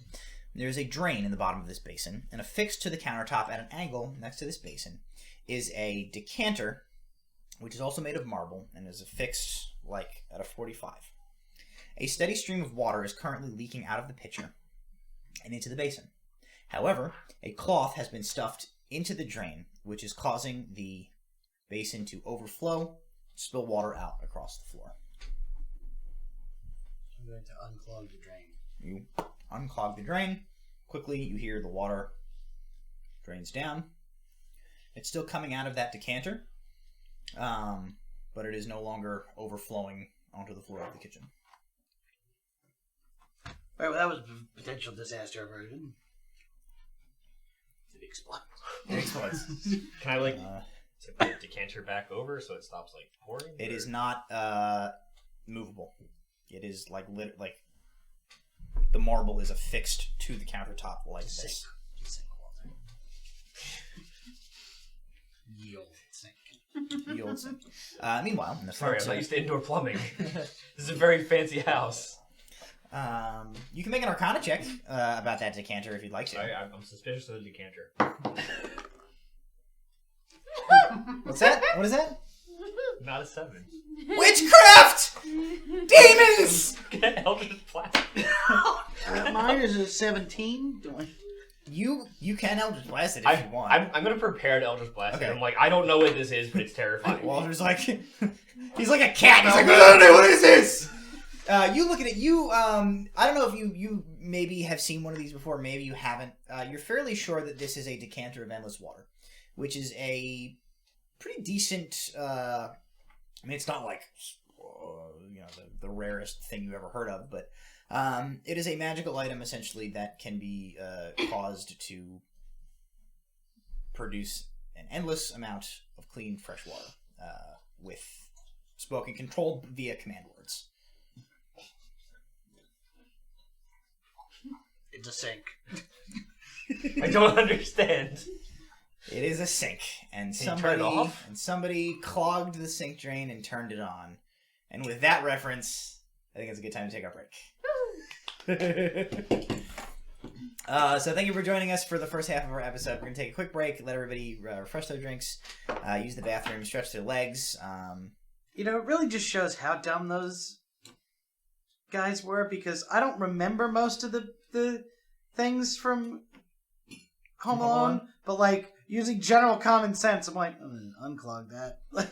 Well, their thing was they were the wet bandits. It was the one guy's trademark was that he like when they left the houses, he would just like turn all the faucets on and flood the house. It was like their signature move. The sticky bandits. The sticky bandits. The sticky bandits. So anyways, thank you for joining us. I'm gonna find the name of the person who made this map of the McAllister household for a D&D module on Reddit, because it saved me a whole bunch of work, and I am very appreciative of it, and I am very glad that we have it. So we'll be back in about 5 minutes. Please enjoy the word from our sponsors, and when we return, we will do our gift exchange. We will have festivals for the resticles. Festivals for the resticles.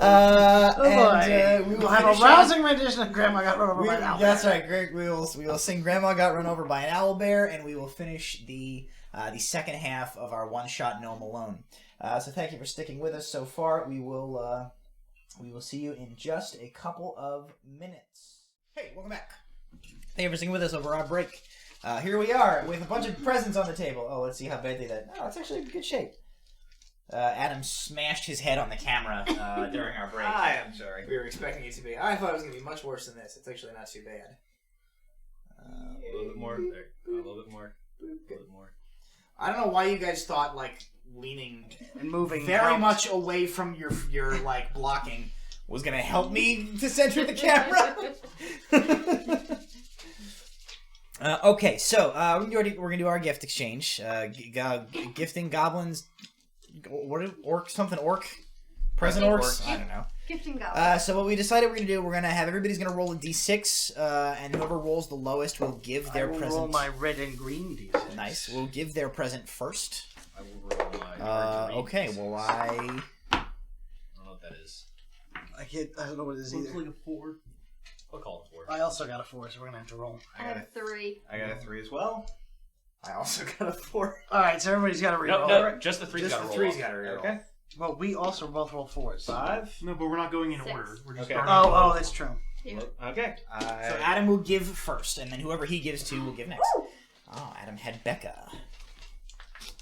I saw you throw that dice roll. Here's- You know it was coming. Here's you just put your wrapping into this. Oh, because I if it- thought that was your gift. yeah, my gift is an empty trash bag. Wouldn't be surprised. No, if any wrapping, look at she's already coming over to try and get that.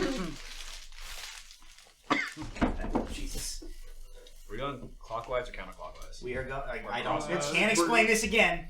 Whoever Whoever- she has. She has. Give her gift. She will give her gift. That makes a lot more sense. Clever. Oh, hey! Hat upgrade. Hat upgrade. That upgrade.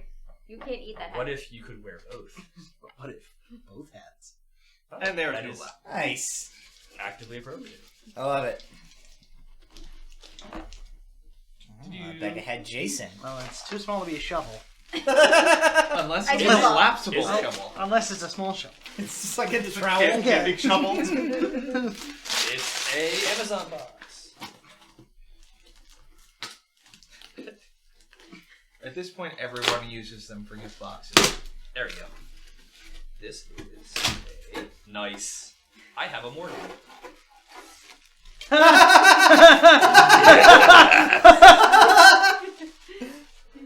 Conveniently.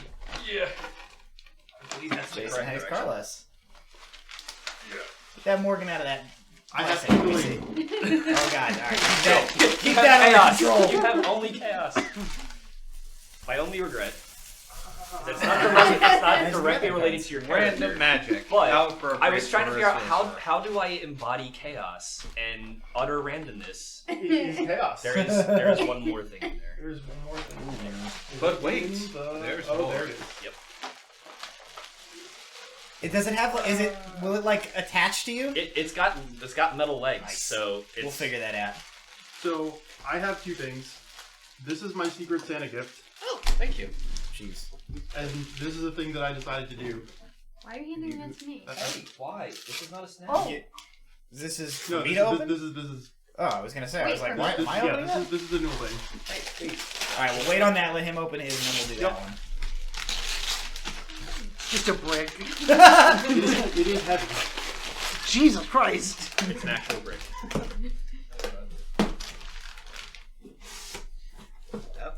I see he follows my family's tradition. Oh no! So, how many boxes down does this go? It's Boxception. So that's actually it. There were going to be way more, but when I ordered like the nested boxes, they gave me ones that were far too small. That were not the ones that I ordered. so when I walked into the room where you were wrapping, that's why there were all my boxes screwed about. She's like eyeballing her. If you leave that on your shoulder during stream, when she decides you've stopped guarding yourself, she will like Jaws come up from behind you, and that will be gone.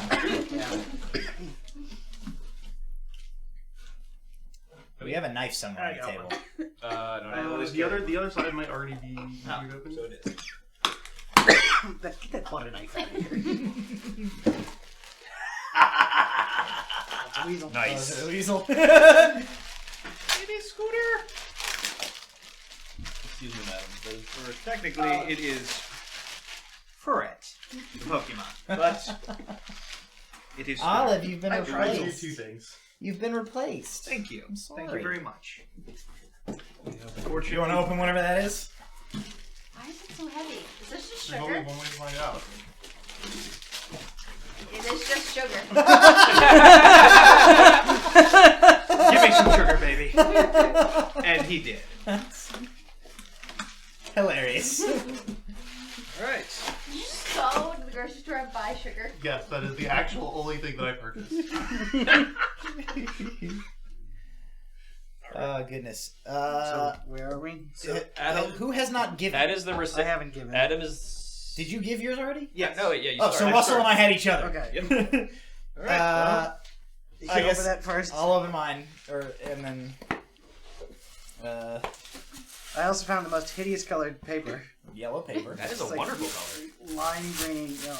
The most hideous colored paper as we all look at Jason's hair. It's faded out. It's fine. It says Dr. Gus on it. I don't know what that is. It doesn't mean anything.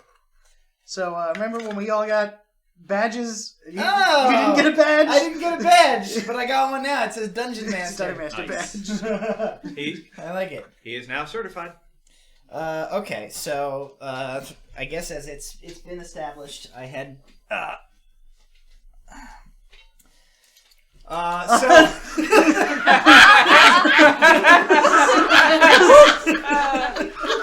I kind of want to just leave it like this. Yes. Is there anything special about it, or is it just a crowbar? well, it's just a crowbar. Okay, because I kind of want to leave it. I mean, you can. Christmas I wasn't sure. I wasn't sure about the crowbar as a gift, so I did get a backup, a So plan this- B, if you will. I swear to God. Yes.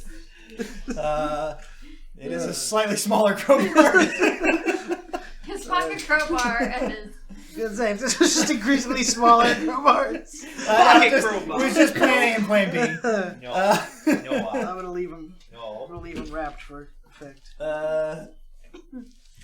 Merry Christmas, everybody. Happy holiday. Happy holiday. Card exchange. So let me clear some of this stuff No away. weasels. No weasels for dogs. No weasels for dogs. You've been replaced as Scooter That's the right. Celestial Weasel. I'm sorry. Scooter the Celestial Weasel has been recast. If there's any other debris that you want me to get out of here, I can put stuff out in the hallway for now. Boxes and things like that. Yeah. It's all Where right. did the sugar go? I don't know. Did you eat it all? Did you already eat it? I just put it away. I didn't think you would actually want to just consume sugar. Don't. Way. Put it anywhere the dog can reach it. I did something for you guys. Oh my god, it's adjustable. Yes. I was gonna steal that right on. She literally was like, I know. that's mine. That's why Morgan is here. Yes, I know. Okay, so I did something for you guys as my Christmas gift to you. crowbars. I'm gonna pass these out. Keep them flipped for a second, and we'll do them all together. Convenient left. That is yours. Right. That's Becca. Look at it. Carlos. Jesus.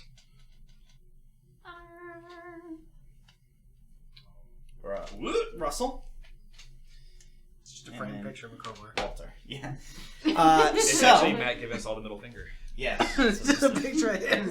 That's the bird. Copy of my butt. Well, there Merry Christmas. No, so as I have mentioned a couple times on this show before, a friend of the show, Parah, is a pretty bomb artist, and I had did a little commission for Parah for us to do something for you guys. So you can go ahead and flip those. Very nice. We can show those to the. Oh yeah, I should actually. You can show them to the camera. So I had Parah do character portraits for you guys. Which is a double present for me because I will also steal them and use them for overlay update. Thank you, Parah. Chest hair. Thank you. Chest hair. And thank you, sir. You are welcome, and yes, and thank you, Parah. You guys can. I keep asking about like a Twitter link or something from Parah so that I can send people to them, but Are these I don't have it. You died just the originals, or are they prints? They're prints. It's Which different. yes. Yeah. It just looks very, very pencil to paper. I don't know what Parah's like. I'm gonna do this the whole is. night. So yeah, I there was a lot of debate about whether or not Brahm had to be wearing a hat or not. I kind of like it without the hat. He's not, and I said he does always seem to have the hat, but it has never been expressly stated that he like always has it. So I said we're okay. My one instruction for Walter is if we could try to make him not look like a pedophile in this one, would be great. Now he has a nice regal handlebar mustache There you go. instead of a pedo stash. Yes, he does not look like a pedo in his new his new portrait. We're gonna have to maybe figure out something for Kells in about 2 weeks. I don't know. That would just be him looking as off the commission was. The commission That could be was his done before face, right? certain It looks events. like his death is coming at him. Yes, that is the last thing. His last expression before he got hit. There was some discussion of Kel's personality to help dictate that expression. No, that is definitely like. Next week we're gonna bring that. The nervous tick. Next week we're gonna bring that, but it's gonna have like a black wreath around it. It's like, I'm just not going to be here. This is going to be. the black wreath. Cool. So I'll get a little bagpipes for Scooter. Just playing Amazing Grace behind me. all right. So everybody has gifted. Everybody has received.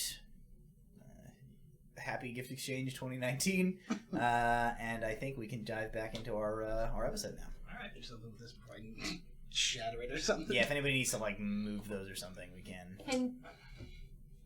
Can the stream see the pictures that we have in front of us? No, sort of. not especially. Maybe. I can see your guys's pretty well. Okay. Hold on. I'll fix it. You can move the popcorn bag. Oh God! Ah! Oh Now no! it looks like a pedophile. Oh no! Hey, would you stop with the extreme close up? Can I have the clip for the popcorn? No. Is that what this is? Okay, so box. we last left off as the group was making their way inside the Making my way downtown. Making the way inside the home of one Lord Alistair Mack, and they have discovered that his son Clavin, who was left home alone, is apparently in the process of, with a series of elaborately rigged booby traps, fending off some would-be robbers of the house. Unfortunately, the traps that were set do not seem to distinguish between these would-be robbers and the party, as they have been having some trouble of their own getting inside the establishment. The lights have now all shut off. Nuala and Kel are in the basement. Brom and Walter are in the kitchen. And Alar is in the... I don't think that is the den. I think it's something else. Living room, I would guess. What is 4? 4? The entertainment The living center. room is the living room. You heard a bang and a clatter from somewhere in here at some point, and the lights all went out, and you have now made your way inside. So what are all of you doing in your respective places? It is currently nighttime. It's currently nighttime. Well, I'm glad I took that candle because I have my dark vision. So I am going to wander around by candlelight and just take a look in the room. Okay. Steal some more stuff. Even without the candle, there's enough, like, it's a clear enough night that there is, like, dim light in the area. The candle will definitely help you see a little better. But you won't be completely blind. There's plenty of windows, on this floor. So you said you're, like, wandering around the kitchen here? Yeah, take a look around the kitchen for, like, any of the doors that are nearby. Okay. How about you guys in the basement? I'm going to cast light on my girl's tap shoe. Okay. Gently lob it into the basement. So you gently lob it ahead of you towards that thing there that's marked 32C. Or 23C. 23C. And the shoe kind of like tap, tap, tap, tap, tap, clatters to a stop. And there is what appears to be like a chute coming out of the ceiling in the basement here, and beneath it there is like a basket. And in the basket there is kind of strewn messily in and around it. There is what appears to be a bunch of like clothing and bed sheets and laundry and stuff.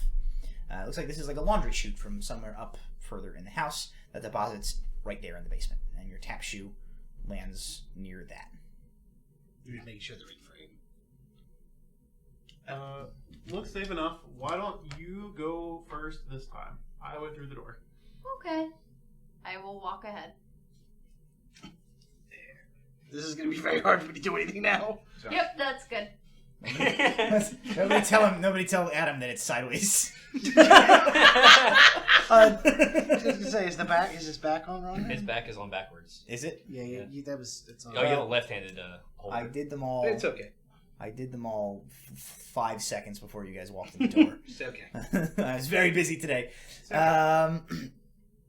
are we doing? You guys are walking? Yep. Yeah. So you don't see really anything else in the kitchen that is different than what I described before. Right. The pantries are mostly bare except for like a bunch of junk food that has been brought in here and is like scattered about the area. There is a door into what looks like a not a formal dining area, but like a more of a casual eating area. And there is looks like a small door. Kitchenette. Sort of a kitchenette. There's a couple of other doors off of that room leading elsewhere. And that's the pantry as it appeared, and there's really nothing else of particular interest. The thing that is just like a small door on the wall, can I tell if it's a dumbwaiter, possibly? It turns out to be probably, I would say, if you like kind of open it up and look, you see like like a glow coming from down below. This turns out to be the same shaft that is connected to the like laundry chute that they are currently like underneath. I'm gonna yell down it and ask if they're okay. You guys, you get down there? I see some light. Walter? God? Walter? Help, is that you? This is the ghost of your past decisions. Oh! As you guys are yelling up and down each other at this shaft, Nuala, you kind of notice, you're like looking up and you notice on your peripheral, that like laundry basket underneath you. You see the laundry like shift a little. You look down, and like something moved in the laundry basket. Rats. Cal, prepare something. Do you want me to set it on fire? No. But keep that as a backup. I am prepared. No. It will take the sheet and pull it off. You pull it off, and inside the laundry basket, partially covered by some laundry, there is a small rodent inside a rodent exercise ball. A small rodent. It is a hamster. It is a hamster in a ball in the laundry. You want us to blast it? So anyway, I started blasting. That's a no on the fire. No! It's a maybe on fire. He's my friend now. Candle. Okay. His name is Hank. You name lots of things, Hank. Probably. The ghost of the weight of your sins. What are you doing up in the dining room or the living room there? I will attempt to carefully head toward the. All right, make a dexterity check. Can either be athletics or acrobatics to get through here I will safely. make a acrobatics check since I have no ranks in athletics. Unfortunately, I only roll an 11. So you do catch some caltrops on the way out. Luckily, you're still wearing shoes, which was maybe not could have not been the case. But luckily, you are still wearing shoes. You take 2 points of piercing damage as you get some caltrops in your feetsies. I move to quiet dwarven cursing. But you are able to make it out of that room, and you're heading center towards the stairs there. Okay. Now, a quick survey of the room that you make your way into.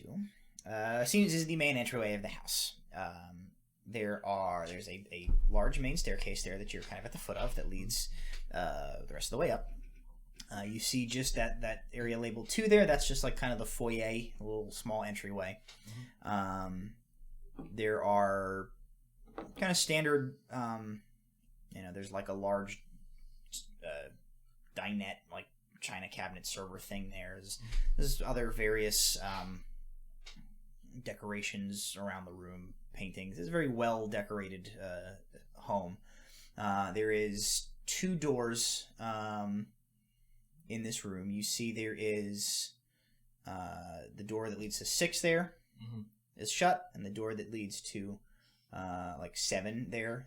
Those 2 doors are both shut. The stairs lead up. There is an open doorway to that side. And in there you see what looks like a formal dining room.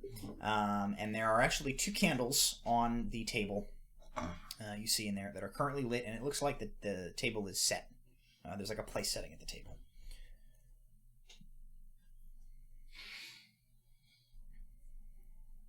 No, if I was wily, I was trying to defend myself. I'd go for the high ground. Up the stairs I go. All right, so you start to move up the stairs. As you do that, what are you guys in the basement up to? I have a hamster now. That's great. Why don't you continue to lead the way with your new friend Hank? I don't want anything to happen to him. How about you hold Hank and I'll go lead ahead? Absolutely not. He's arguably squishier than Hank. That's true. Hank does have a protective ball. We need to get you a protective ball. I will keep that in mind. I'm sorry, I'm just picturing Luke's resilience sphere as a gigantic hamster ball now. How do you recommend that I set things on fire from inside a ball? You'll figure it out. It's magic. Little armhole. Bubble nose! Why don't you and Hank lead on? Alright, And let's try to figure out what's going on. Go up the steps, or go towards the steps. Yeah, easy enough. So down here, the rest the basement is fairly like there's a couple of things in here that are slightly amiss from your standard basement. So over there, near where you are, So there is like a kind of laundry area where it looks like laundry would be washed by hand down here, and washed by hand. It's medieval fantasy. Like, they don't have washing machines. You look going to invent the fantasy. Oh my god, we've got a whirlpool down here. It's just a literal whirlpool. It's a little whirlpool.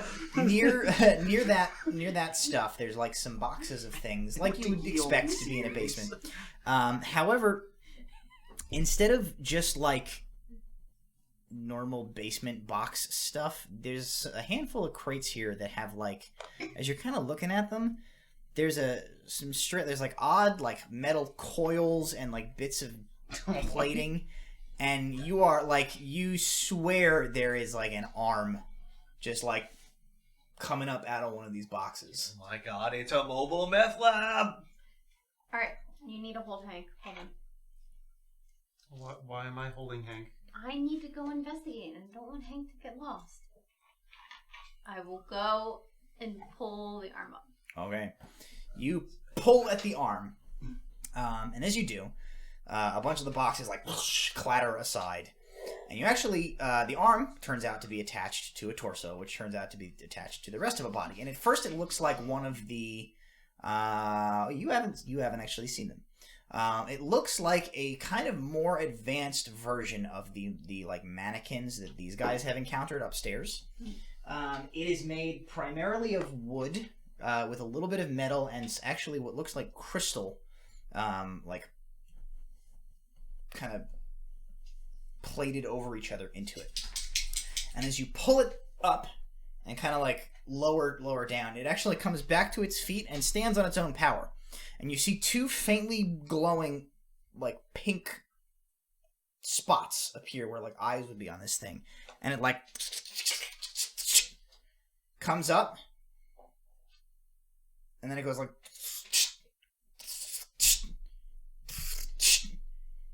And then two glowing, angry eyebrows go... And I need you guys to roll initiative.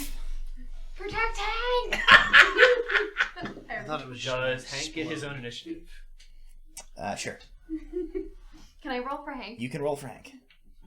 I'll roll Hank's attacks and damage. You can get his initiative, though. 11. That's Hank, or that's you? 11 is Hank. I rolled a 3 plus 1. Boy. Wow. 21. You got a paladin that's not even as good as a hamster. Well, technically, Kel is holding the hamster, so I think the hamster's about to be an improvised thrown weapon. Or lit on fire. It's a fireball. I had already decided I was going to throw Hank. We've gone from eating weasels to lobbing hamsters. So, first to react is you, Kel, as this construct like and strikes a fighting stance. Hank, protect Nula. You throw Hank at Nula or at the construct? At the construct. All right, roll. Make a ranged attack. Make a dexterity-based attack roll. Okay. 9. Hank's dead. He snaps his neck. The hamster ball goes and just like hits the ground and sort of rolls like 10 feet from. You got it. I believe in you. And as it like hits the ground and comes to a stop, it's like spinning like this, and you see the hamster inside is like very dazed. She may be a dragon, but you're the monster. Yes. It's like 4th edition. Gnomes are monsters. It's actually its turn. So it's gonna step forward and it's gonna take a swing at Nula with one of its fists.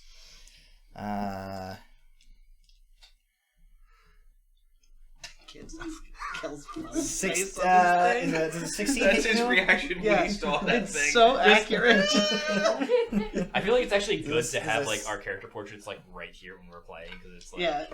Helps you guys get in the it's spirit. like yep, and then you see Kel's face. Does I a keep 16 looking hit at you? it, not Becca? Carlos. What? 16? Does a 16 hit? Nope. No. Okay. So you catch this fist. It's just like into your shield and like reverberates off, and you hear this sort of like resonance go up its arm as it like strikes off of the metal of your shield. Next is Hank. Hank casts Fireball. Hank is secretly Hank a casts 12th Power level Word wizard. Kill. Yeah.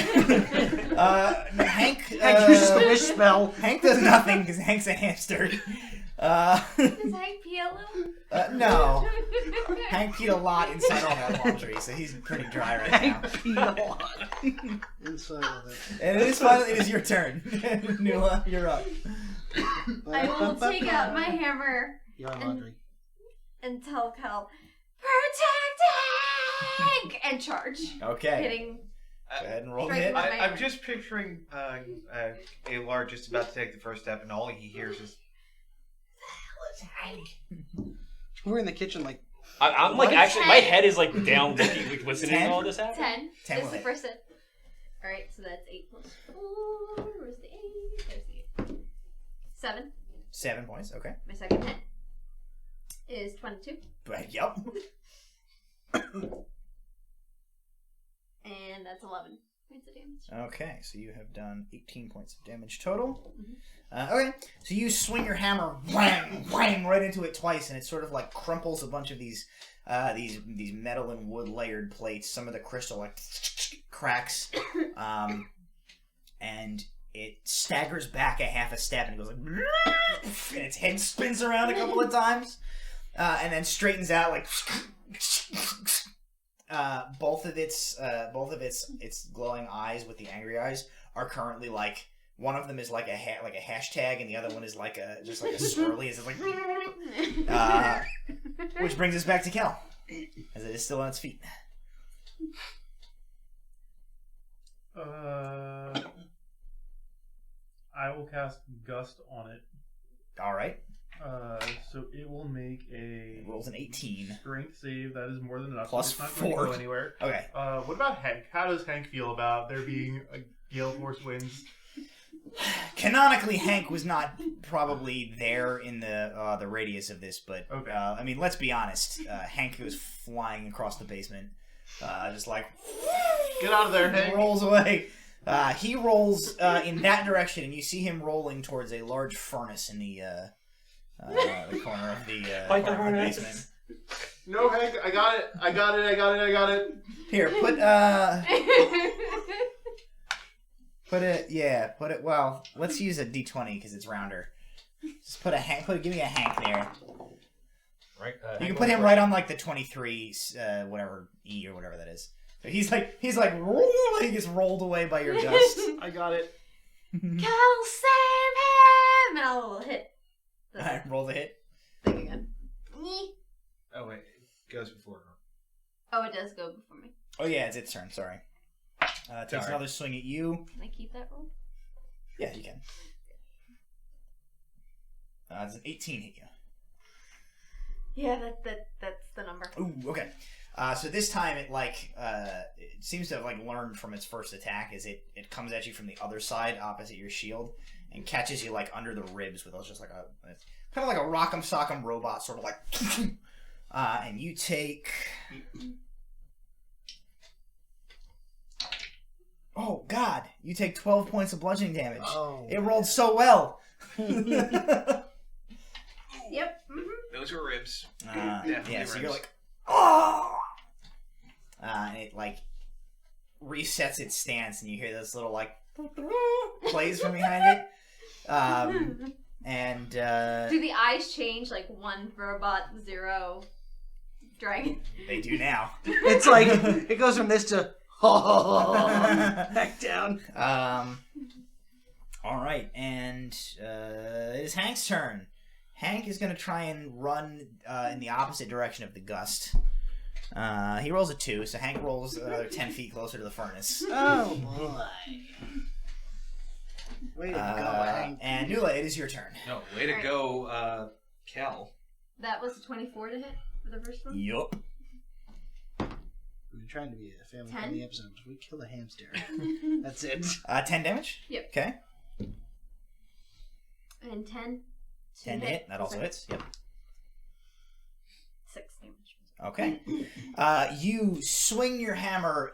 You get low under his defenses, and you hit him in the side of one of his knees, which you just hear it like a bunch of like joints and bolts and seams go like as his leg crumbles and he goes like halfway down, and you follow up with a overhand right into the top of his robotic mannequin head, and you just like slam down. The segmented neck goes like, and it comes back up, and the eyes, like a third light appears in the center of its face, and it like quickly these lights go like spin, and then it's like 777, and it goes and falls over and stops moving, and then it is dead. Hank! I will go and die for Hank. Okay, you die for Hank. Do we Across the bump our heads as we were both Sure. trying to get Hank?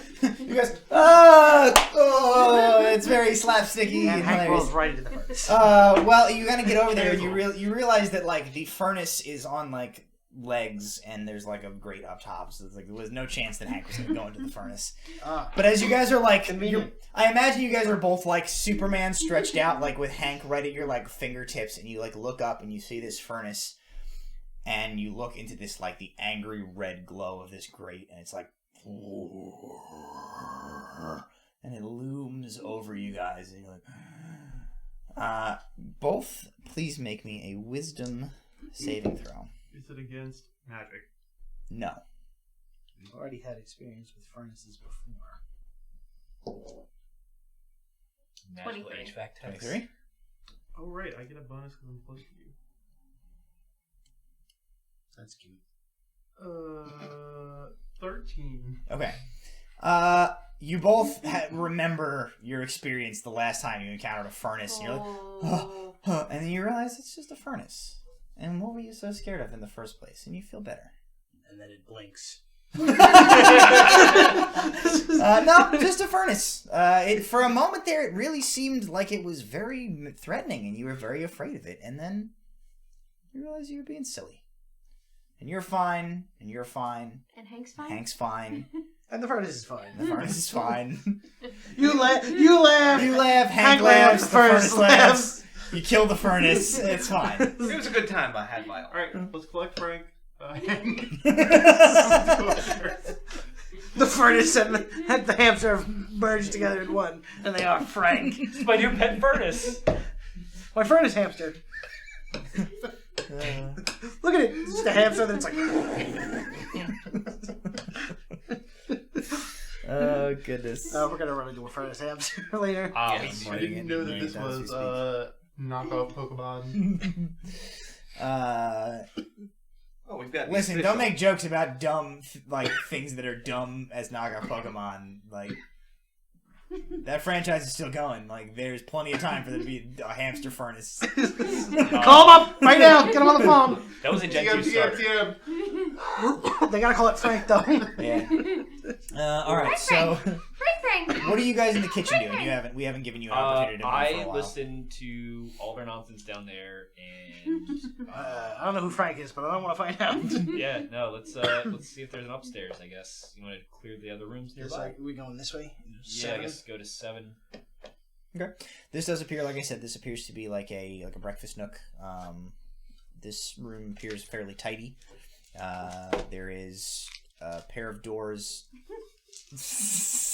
Plan B. Fantastic. There's a pair of doors here that look like they lead into another room.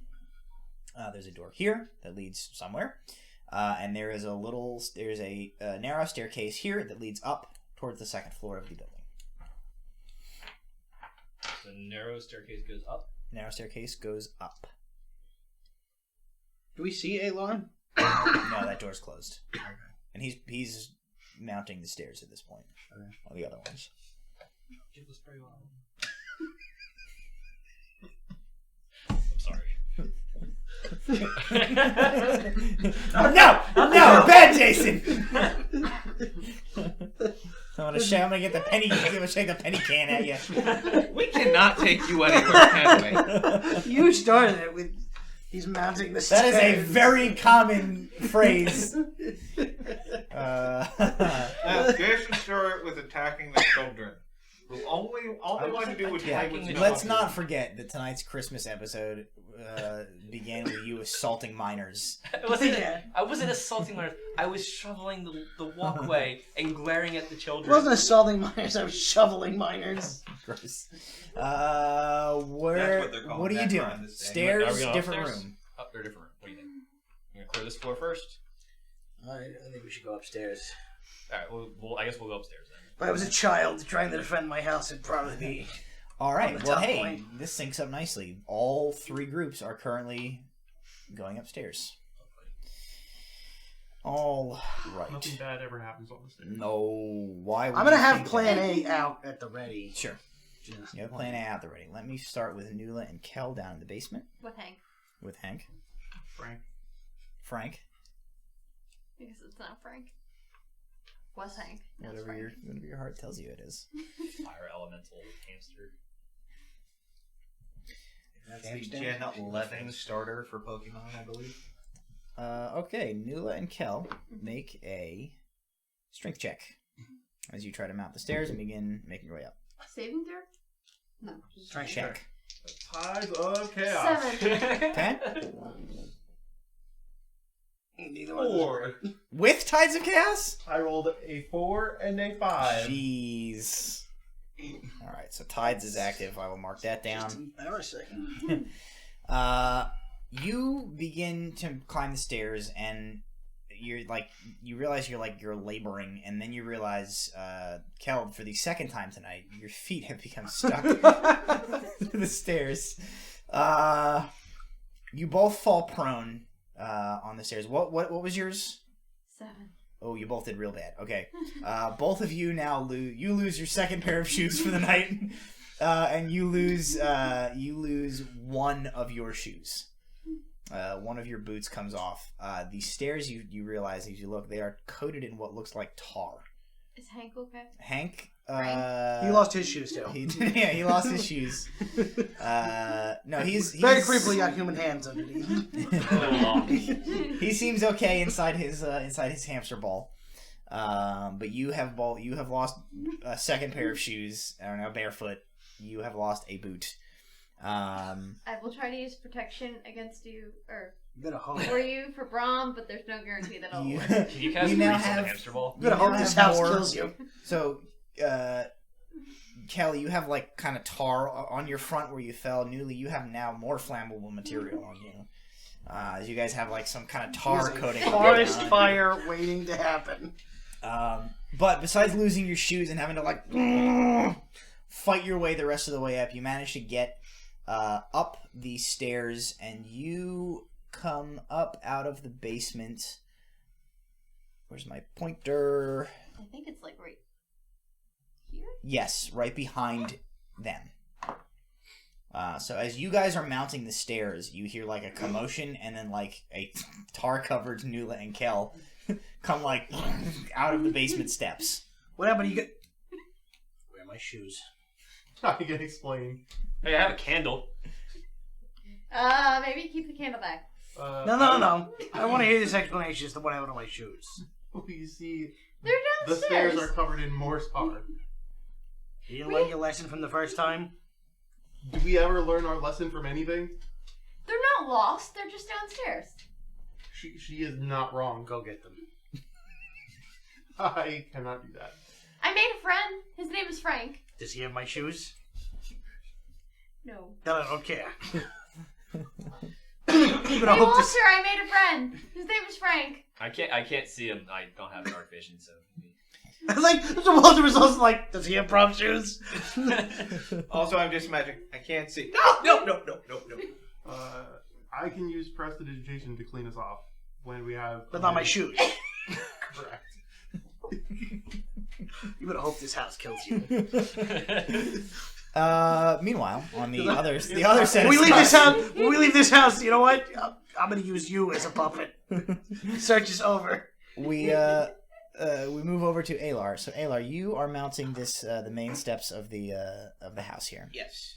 And you head up, and part of the way up, you get quarter of the way up the stairs. You notice So kind with Plan B. I can reach, but I want you to do it with the crowbar. I couldn't really. But You notice there is a bucket hanging, gently swinging at like face height from up above. And as you look, there is a tripwire that has been like tripped, which looks like it runs up and above. So it looks like somebody came this way and triggered this bucket trap. And as you look, there's like on the bottom corner of the bucket, there's like a chunk of scalp and blood. I pull out my rapier. I tap the bucket to try and get a sense of how much. Ooh, It's very heavy. It's filled with rocks. It's filled with rocks. And then sand. Rocks and sand. Rocks and sand. I almost feel bad for the burglars. Almost. All right, so let's go. So you continue your way up. You make it about another third of the way. So you're maybe like a quarter of the way left on the stairs to get up to the top, when you feel a tug right at your ankle level. Dexterity saving throw. 25. You you just hit the deck as another bucket comes down. You hear it go swish past your head. Also on fire. And then it comes back. There's a human skull lodged in the side of that one. No, that one looks like it did not get tripped the first time. But you narrowly avoided it on your way up. Yeah, feeling sorry for those burglars now. So you are able to make it up to the second floor. Yeah. Go ahead and slide those guys down a little bit. I gotta put a third map up here. Should we take the basement off? Get the basement off. Yeah, you can take the basement off. We don't need that anymore. There. So, Alar, you have come Who's Hank? around a short Hank is still landing For now. up the rest of the way. No further traps on the second set there, and you make it to the second floor. You're at the. You're in a long hallway with a bunch of doors attached off of it in all sorts of directions that likely lead to bedrooms and various. anything open? Not that you can see. Okay, no obvious routes. Meanwhile, you guys are heading up the steps, right? Yep. All four of you together? Are you coming with us? All right. So as he gets there, you kind of start taking scope of the second floor. You guys start moving up. As you mount the staircase, get about part of the way up, and you turn, and you look. You hear something. You hear and you look behind you. And on the wall above the doorway, behind your heads where you just walked in, you see a piece of parchment with a sigil on it that is currently in the process of, immolating itself. And as it does, it burns around this sigil until there's just, the sigil left. Seems like it's almost, suspended just kind of in the air on this piece of wall. And then, just spiders. Just spiders. Walter would be the flamethrower. This is a spell. Counterspell. Okay. What level? I only have it at 3rd level. Okay. Let me Walter, see. we're gonna need the flamethrower. What spell I'm level sorry, this I'm is? just picturing all four of you letting out terrified screams. Walter's just neat. And then spiders. Okay. This is a 3 screams. So and you are going to need to make a roll. This is a slightly higher level spell than that. So it is a spiders is a 4th level spell. Suddenly spiders. This is a 4th level conjuration. They terrified me.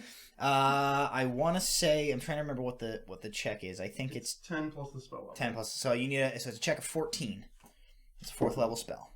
17. Okay, so spiders just start being ejected from this thing in a rain that comes towards you, and you're counterspell. And the spell scroll's magic is negated and shorted out, and the spiders that had erupted, and I'm talking tarantula sized, they just disappear, and you avert this trap. Cool. I'm standing there with my flamethrower, just getting ready. Portable trap. And the hallway is quiet. I mean, Just spiders up make the a lot rest of of the noise. stairs, right? What? Do spiders make a lot of noise? No. No. Especially not magical conjured ones that were immediately dispelled. There's no. Yeah, they came. Normal thing. They got conjured into existence, and they were all like, ah! Ah! Ah! Where am I? Also, they were also all wearing tap shoes. Yeah, they all had tap shoes. So they all had 8 tap shoes. And little hats. Little top hats. No, there is no noise associated with these spiders. Do you want me to go ahead and have the flamethrower ready just in case there's more spiders? Not with me standing in front of you. I said, do you want me to go ahead? Do you want Dula to go ahead? Like, prepare the flamethrower? No, I'll go first. Everybody else seems to get assaulted by things. Alright, you guys make it to the top of the stairs, no problem. You find yourselves in, you can put yourselves in area 12 there. Just where I can't reach. You've got 2 crowbars. So this is like pretty clearly like a servant staircase, and you Do come we to the. see Aylar? No, because you are he's inside on this side. There is a door ahead of you, and a door to your left there, out of this small passageway at the top of these steps. I'll go out whatever door I'm physically closest to. I can. It's like would be right in front of you. So at this point, like basically Brahm and Aylar, you guys both like lean out from your respective stairwells and are like 1 foot from each other. But there's a hand crossbow point. So you lean into a crossbow. Do it.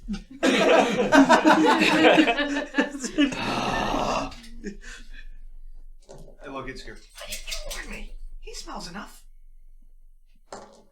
Wow. Scooter is very interested in the scent of something, but it does not appear to be Brahm, as he is like trying to go around behind Brahm. I made a friend. His name is Hank. You realize that weasels are carnivorous? He will stay with me. That's probably why. Scooter, come here. No. Dinner later. Don't worry, you will be dinner. I don't think he speaks common. Yeah, I don't think hearing that from a dragon's really gonna like. That's what convince you me. think, baby. Finger guns and little hamster hands. I don't speak common, but I speak American. Dula. Focus. Okay. We're Pretty in a sure. booby trap house. You probably would have smarter to leave him where he was. One of the burglars managed to make it up this far. Got hit by another trap on the staircase and heading up this way. I'm gonna go to the right. If somebody wants to come with me, great. The rest of you go to the left. So from this hallway, so you guys are here at this point. Mm-hmm. So you have towards 13. 13 is that one there? I'm gonna head towards 17. I'll go. 17. Yep, I'll follow Ayla this time. Okay, you go with Aylar. I will 16. All right, and Kel goes to 16. All I've right. been left unsupervised. Fireball. Harold goes with you. Harold, Hank. Hank. Wait, I think Hank's that was not no. with him? Oh, well, I don't know. He's by It's himself. Hank or Frank. All I right, don't so think you that's guys go to Harold. 17. So none of these doors appear turn out to be locked or trapped as you enter into them. So Brahm, as you enter into room 13, this appears to be the master bedroom from what you can tell. This is probably the Lord and Lady's master bedroom. There is like a large, very regal 4-poster bed, well-appointed furniture, a few armchairs, a bureau, things of that nature. There is a right here is what you take to be another, like, it's the continuation of the laundry chute. There's a door right here, and there is a door there that I'm actually not sure what that is. I think it's a walk-in Closet, I think. Yeah, that's a closet. Closet, I believe. So as you walk around this room, you don't discover any like booby traps. You don't discover anything amiss in here. It does look like the bed has been slept in, and like not made again. But other than that, there's nothing. Still warm. There's nothing out of the ordinary in this room. Right, very creepy. Kel, as you enter into that chamber there, you're in a bathroom. It appears to be a shared bathroom, as there are like 2 sets of like brushes and cloths and things like that. There is appears like at least one female uses this bathroom, as there's like some makeup and powder and brushes and things like that. There is did they wet bandit this bathroom? I do not think they did. So there is another one of those. You haven't seen one yet, but there is one of those basins with the decanter affixed to it. This one is not. No, there's no water or anything coming out of it. It's just sitting like on the counter in here, and there's a mirror against the back wall behind the counter, and a privy. That's a bathroom. And as he looks in the mirror, he sees that. Yeah.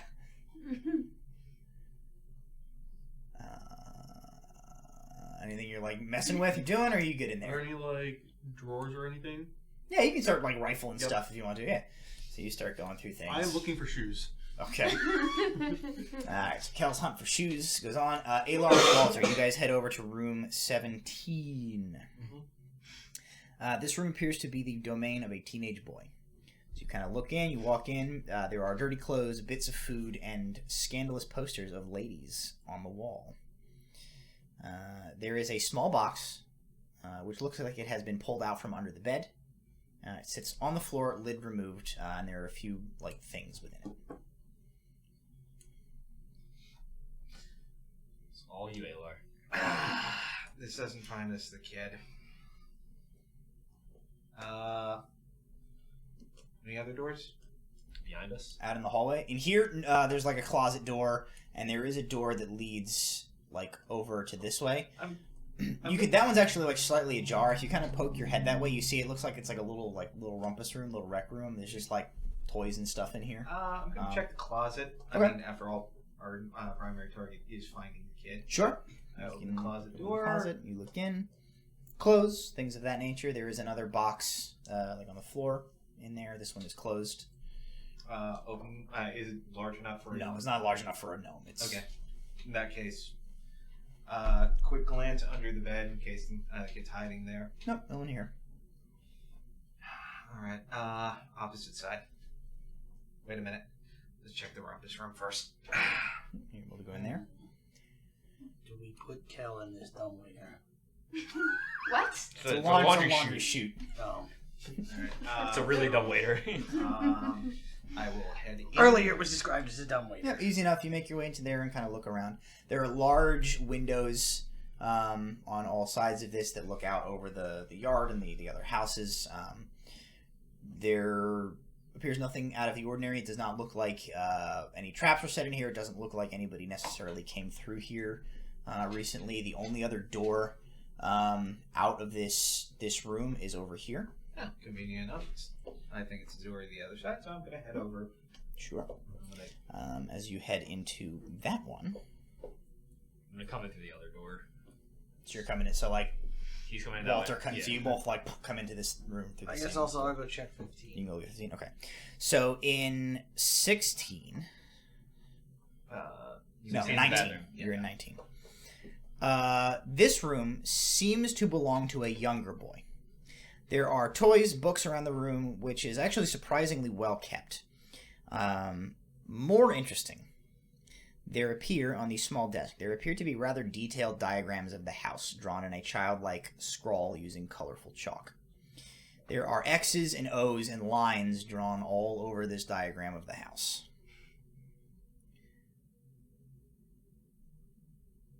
Good God, this is a villain in the making. Look at this. Good coverage. You guys actually can make an investigation check as you look over these.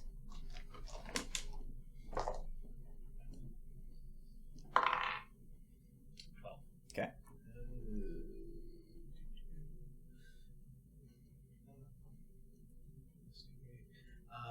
19. Okay. So a lot of it is very unintelligible, as it's both like the workings of apparently a mad genius and like a small boy. But you actually are able to decipher a little bit of the battle schematics of his layout of the house. So you'll actually have a +2 on your saves against various traps that you might encounter for the rest of the rest of the house. Just Ayla or both of us? Just him. You didn't get a high enough check. Okay.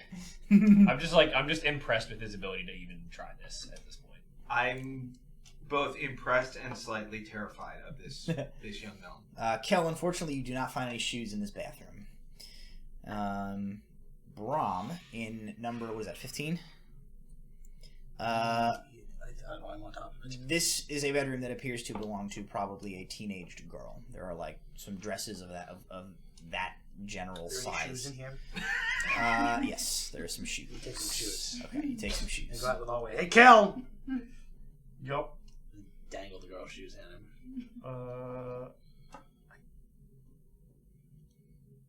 I mean, gnomes live here, so presumably they would fit me. Yeah, More probably. or less. Okay.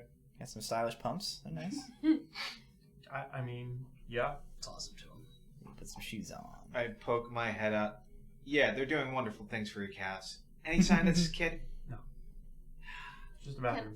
Can I check under the bed in 13? Yeah. All beds are easily checked. There's no sign of I'm just going to Closet? call out real loud. What was the kid's name? Clavin. Clavin? Hey, Clavin! Shh. Okay, you do that. There is a commotion from up that staircase behind that door. Did we Above all hear you. that? If you yelled it and you guys were like in the hallway, you guys heard a bunch of thumping from upstairs Alright, I'm coming gonna from that area. beeline I'm to gonna the stairs. Tally ho! I'm gonna be right behind Alar then. Yeah, let's go, Hank. All right, go ahead and pull first floor for me and put this down. I'll do I assume we're coming up these stairs. You're coming up the only set of stairs. Yes. Alar. Walter. Are you also coming up more? Yep.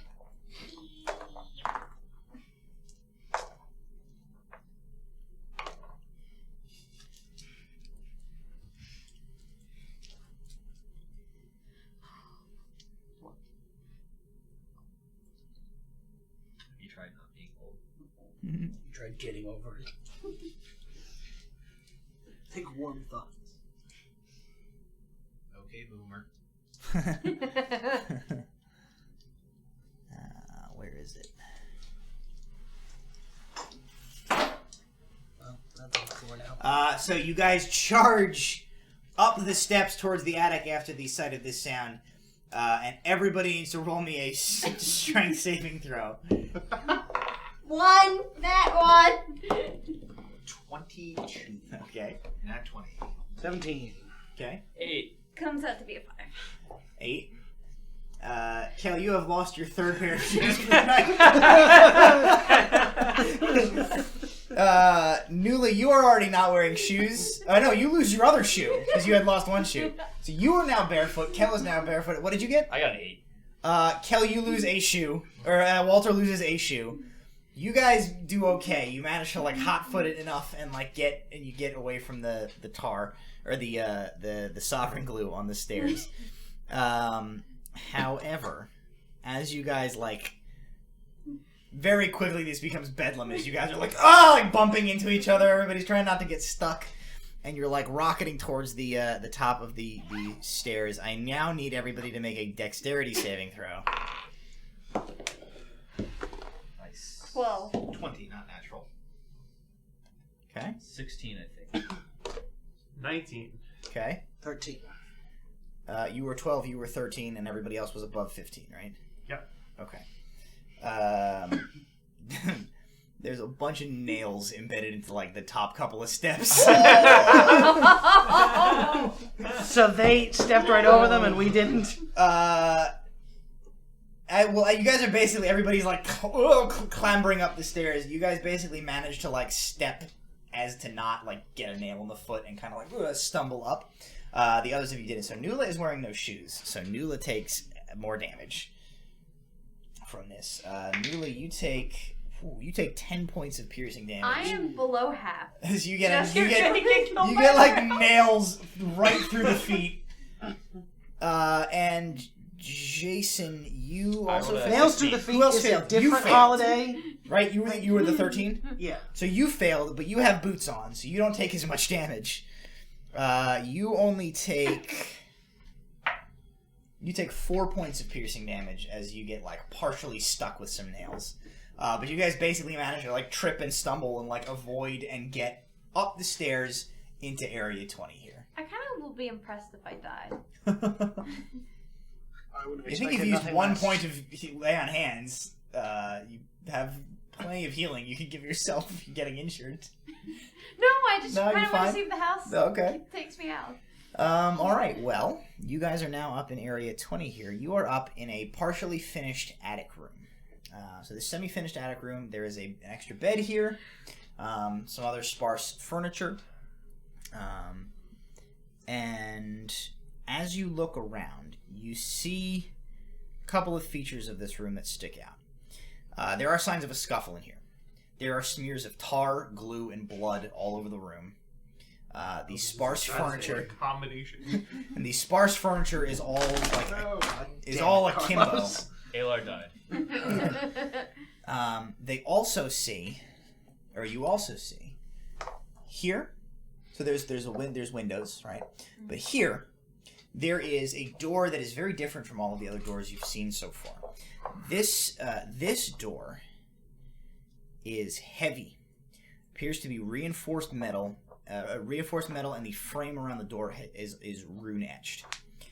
It reminds you of a good deal of like the entryway to the third floor of the Collective of the Arcane Eyes house, like where their Arcanum is.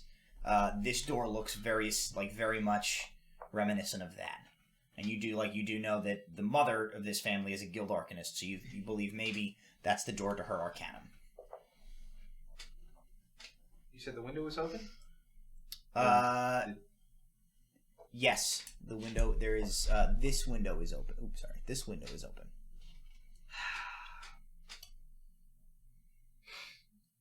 Check the window, I'll check the door.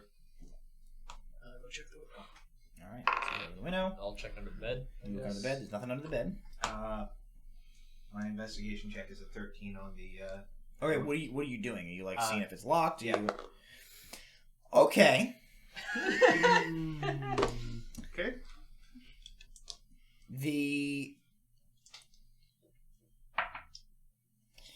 You go to see if the door is locked, and as soon as you touch the handle, so Brahm, you like climb up on this bed to look out the window, and then from behind you there's like and this bright like blue flash, and you turn around.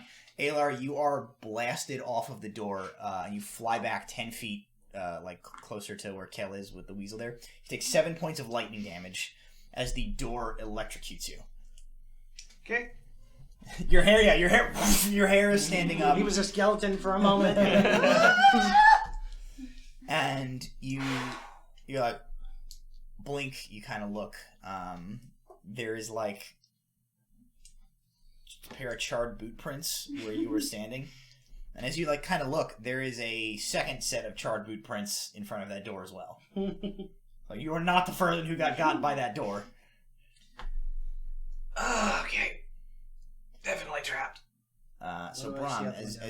as you like turn away from this and look out the window, you actually see. So across, you're looking out over the backyard, and out across on the far end of the yard, there's a fairly large tree in the backyard, and in that tree there is a treehouse. And as you look, there is a steel cable which has been driven into the side of the house above the window and runs down all the way to the tree. You would gauge you were about 55 feet off the ground here. The treehouse appears to be about 30 feet off the ground. The cable descends to it. And as you are watching, you're like looking and you see the tail end of a dark form of a humanoid figure clambers into the treehouse. We need to get to the treehouse now. How far from here is it? How did we get to the treehouse?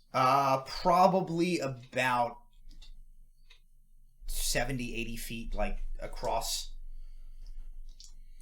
Can I use my javelin? Yes.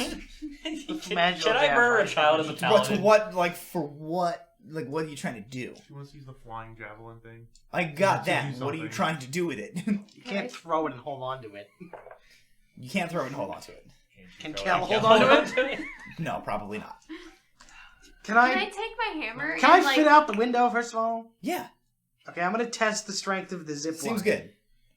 Can I take my hammer and like hold both hands and just Yeah. zip line down? I'm Definitely in can. trouble. Y'all let her go first. Nice. I'm going to let them go first. All right, you want so to hold on to me? No. Okay. No, I I am not going to be responsible for this. Somebody's going to roll a D100 for me as you guys do this. So somebody roll as Nuala and Walter go. I guess I'm first. Which one's which? 34. The outside is the tens place. Yeah, the inside that's is a the 34. 34. Okay, they make it across just fine. I'm gonna use my crowbar and I'll go next. Crowbar, okay. Do I need to? Oh, You kill me, I was just saying. 52. You're fine. Alright, I will bring out my own crowbar and make an attempt. 88. Just fine. Cal, it's fine.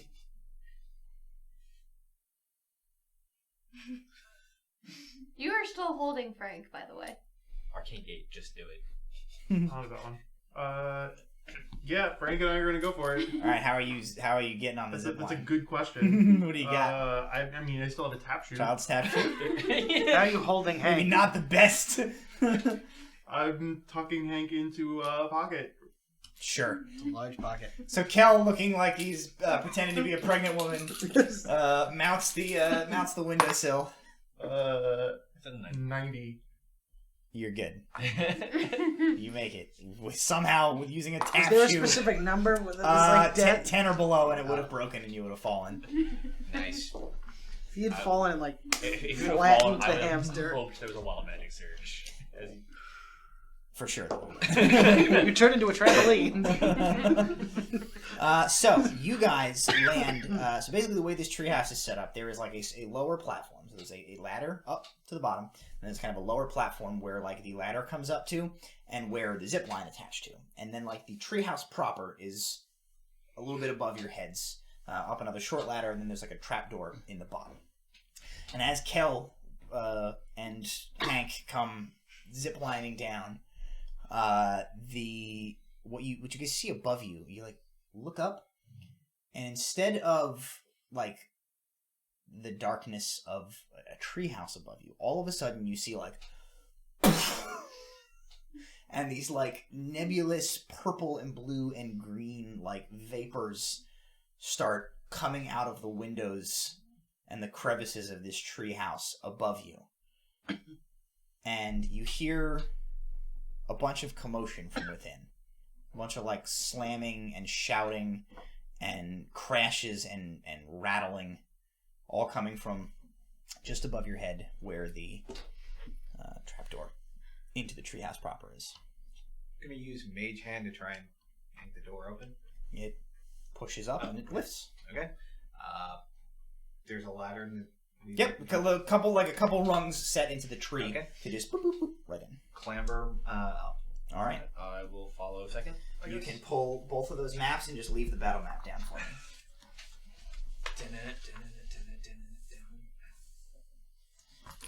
All right. There you go. So. Just putting this down. Yeah, you can put this down. Here is what happens as you guys clamber up. The treehouse, as it turns out, strangely enough, is way bigger on the inside when you get up into it. You're like, immediately you walk into this extra dimensional space. It is what appears to be a fairly large and elaborate chamber that has been designed for like children to play in. Against the back portion of the chamber is a wooden playship, complete with a rope ladder to reach to the top deck, which is roughly 15 feet off of the ground. Much else of what had occupied this space lays in smashed ruins around the chamber. Bits of wood, stone, and metal are scattered across the floor. Playhouses and small tables and chairs have been thrown against the walls where they sit broken into pieces. There are the remnants of what looked like a number of faux trees that would run from the floor to the ceiling with rope bridges a few feet off the ground connecting them that have just been smashed through, leaving only jagged stumps in the floor and the ceiling. The cause of this mayhem is immediately apparent. A 10-foot-tall construct of metal and crystal, looking like the Big Papa Daddy Grand Poobah one of the one you guys saw in the basement, Yep. rampages around the room. A pair of burned, bloody, bruised, and battered humans covered in tar, sovereign glue, and down feathers scramble around the room, fleeing the golem as it attempts to grab them and crush them. Both men are screaming and haphazardly clambering over one another, and the destroyed remnants of the play space just barely managing to keep out of reach. Up on the second level of the playship, a young, gnomish boy. Blonde hair parted down the middle, wearing a fluffy winter coat which, besides being a bit rumpled, is unmarked. He is currently fiddling with something in his hands, and looking back and forth between the golem and whatever it is that he is holding. He looks to be in a bit of a panic, but he is otherwise unharmed. So, you guys enter the space. Back here, the young lad up on the ship. These beat up gentlemen are currently. Make sure that's in frame here. That's about the middle. And we'll move him about here. We'll put them here and here. There's Harold. His name is changing every I time. keep calling him Harold. Hank, Frank, Hank. Harold. This thing is here, and I need everybody to roll initiative. I rolled a 1. Oh God! I rolled a 20. Nice. So All I right, have so a 2. Nula, what is your actual initiative then? If 2. you Nula is a 2. Alar, 22. Brom, 9. 9. Walter, Also 22. okay. 21 again. 21 again. And okay.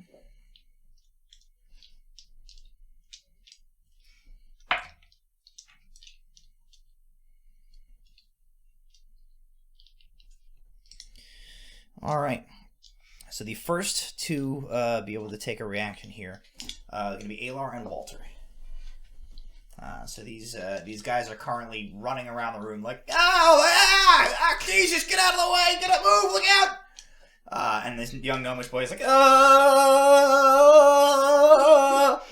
And this golem is like swinging its fists around, smashing things and trying to crush these guys. Gonna look at Alar, it's like, I'm going for the kid. I'll see, see if I can stop that thing. Bandits it is. You guys deal with the bandits. I'll see if I can stop the golem. So I'm gonna cast blindness on both the bandits. All right, what's their save? It's pretty low. I don't have a lot of points in this stuff. One of them got a 15, the other one got a 5, but I don't know what the type of save it is. Con? I'm coming. Con 14. Con 14. Okay, one of them makes it, the other does not.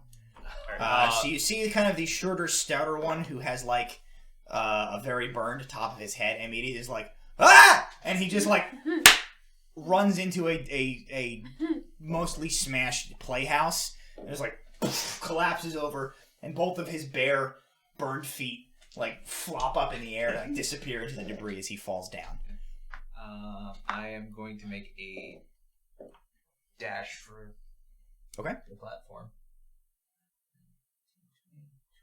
30, 40, 50, 55. And I'm making a jump So for you're like, I'm gonna. okay. That But was you're not a gonna- reaction, right? What was a reaction? You said that's the reaction we could take.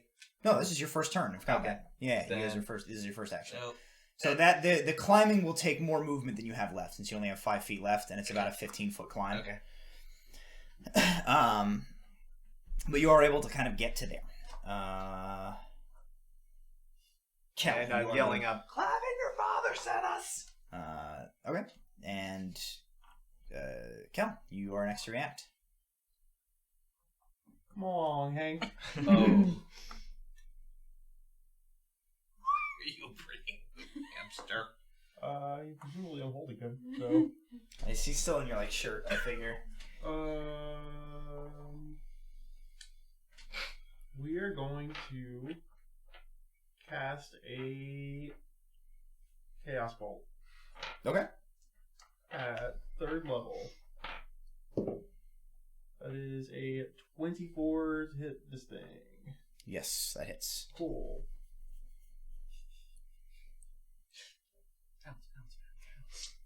Oh no.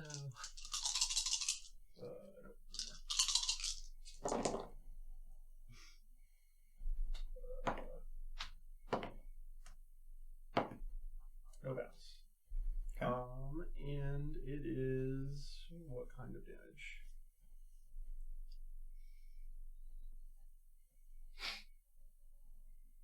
It is going to be 9, 10, 14 points of force damage. Okay. So you Chaos Bolt. It kind of strikes into the crystalline structure of this golem, and you hear similar to Nula's when the other one struck Nula before, but on a much like deeper resonance scale. You hear like as it sort of like reverberates like a gong as the force damage strikes into it, which brings us up to the Wet Bandits. He is going to use his reaction, or half his movement, to stand up. 5, 10, 15, 20, and he is going to run straight into a wall and fall down prone again. He is going to run. We're going to pick a direction for him to run, and we'll see how he does. At the end of its turn, it can make the saving throw. Okay. So it's a DC 14 con save. Okay, so he makes it. Oh, actually, no, he wasn't even blinded, so he's fine. He's just going to run.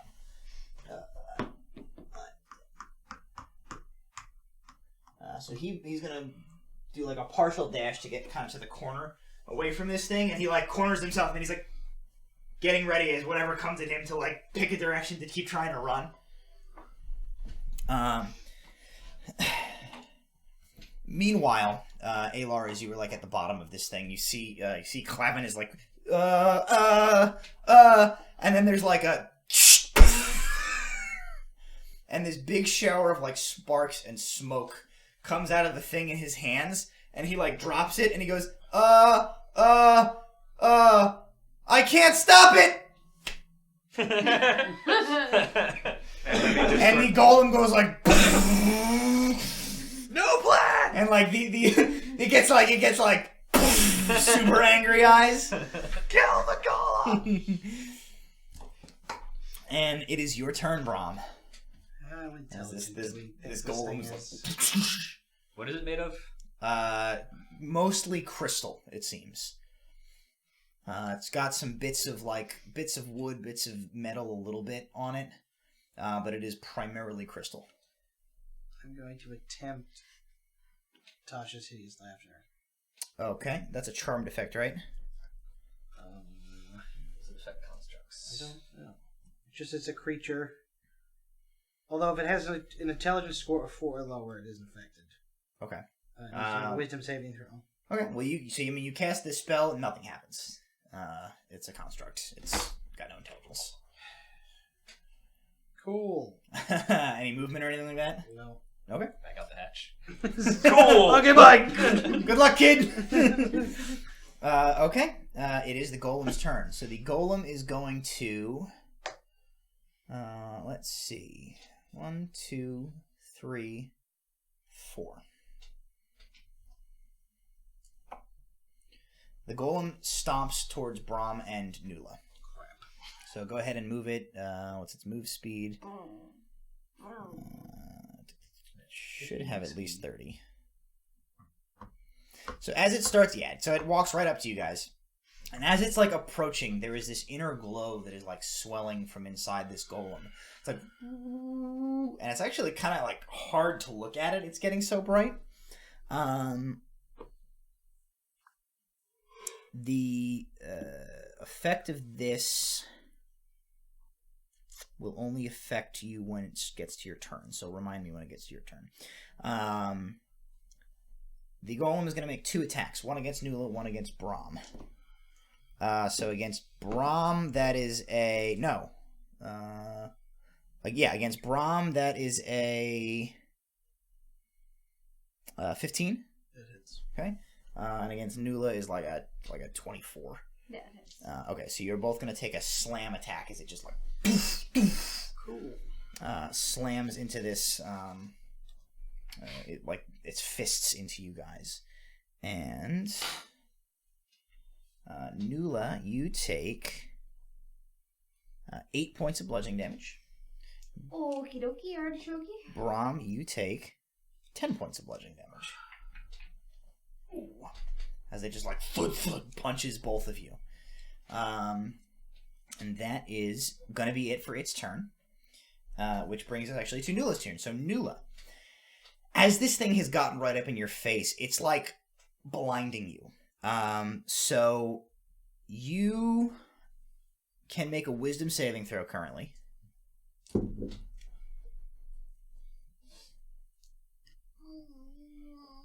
4. So you are currently blinded. Okay. Until the start of its next turn. From here on way out, more than 4. It is. It wisdom plus. target is a 17.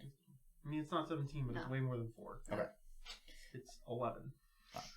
So you're blinded, which means your attacks against it will be at disadvantage currently. And then from here on out, you can essentially, like, the choice, if you are too close to this thing, will be to either try and risk the save to get like a not disadvantaged attack, or just avert your gaze. I will. Can I avert my gaze? Since it just approached you on this one, Yeah. like it's too late now. On its next turn, your blinded ends, and then after that, you can avert your gaze if you want. So for now, you're blinded, so your attacks this round will be at disadvantage. I will heal myself for 15. Okay, so you lay on hands yourself as your action. Cool. Anything I was else? down to 6. FYI. Yikes. Not great. It's fine. No, it's not fine. Alright, that's my turn. All right. Top of the order, Alar and Walter. Double Eldritch Blast this nonsense? Yup. Shiny thing? Lit. Can I move? Yeah, you could have. Oh, okay. It's a 14 and a 16. You can still move if you'd like to. Alright, we'll just back up. All right, it is going to take a swing at you. Alright. But it rolls a 6, so it misses. And what was your Eldritch Blast? Sorry. 15 and a 17. The 17 will hit. The 15 will not. The 15 glances off of its crystalline armor. 8 points of force damage. Nice. Okay. And I'm going to use only movement to 5, 10, 15, 20, 25, 30. Just go over here. All right. I'm gonna move a little bit closer so I can take cast a spell, but I'm also trying to keep a vague eye on the 2 bandits. I want to keep myself between them and the kid and tell him, stay up there! And the golem gets to make a wisdom saving throw. Alrighty. The golem rolls a 12, but its wisdom is a plus 0, so 12. Alright. Toll the dead? Toll the dead. Alrighty. It takes 4 points of necrotic damage. Okay. So there is another similar, like, through the crystalline structure of this golem. As Alar's spell goes off, it takes a little bit of damage. Anything else? Nope, that's it. Okay. Kel, you're up. 3rd level Scorching Ray. Alright. 21 and a crit. Both hit. All damage. Another crit and Ooh. 12. The 12 won't hit. Alright, so that is 2 crits and 1 normal hit. 10d6. Nice. I have 5. Here. Nope, I'm not the real one. That's 21. We're gonna reroll these 3.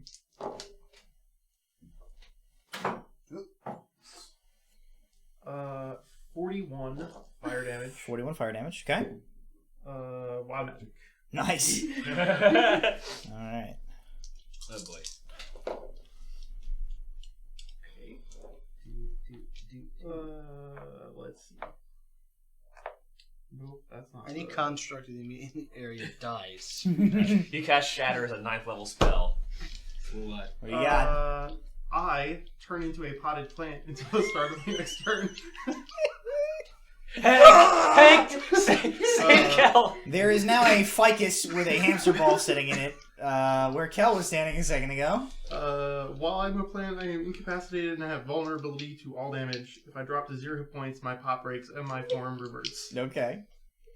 At least you don't just die. So I just see you turn into a potted plant in front of me, and like, Yep. I don't know what to do about this. Do I plant you? Alrighty. You know, this is the. You know what? I think as a potted plant, this is a real good time for you to wild magic again as your Tides of Chaos. Fireball set it on yourself. Okay. This is the third strangest thing I've done. I cast Mirror Image. Suddenly there's 8 of There them. are 4 potted plants. Oh my god, Kel has multiplied!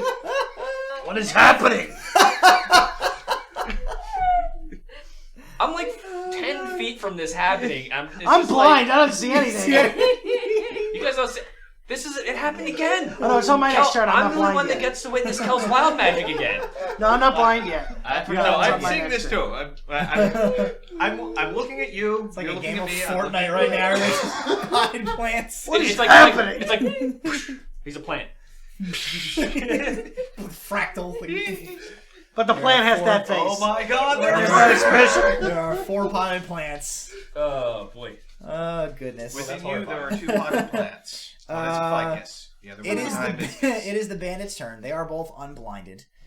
They are both going to shoot hand crossbows at the golem. One of them will hit. One of them will miss. Whoop. The golem will take. It's 2. She's been on 2 like for the last 5 puns. She's getting the Jeff into the sun. The bandits shoot their crossbows at this golem. One of them misses. The other one's crossbow bolt strikes into it. The crossbow bounces entirely ineffectively off of the golem's crystalline form. Okay, good to know. And the one who like gets up and he's rubbing his eyes. He's like, "This kid's a demon." He's like, "Well, just look. We'll go to jail. I would rather go to jail. Please. We'll go to jail. I swear." And so they're like, that's all they're gonna do. They're not gonna move. They're pretty far away from it. And it is Brom's turn. So Brom, go ahead and make that saving throw. What kind of saving throw? It is a Wisdom saving throw, DC 17. 18. Hey, so you are not blinded, so you can make any attacks you want to do. Your normal boy.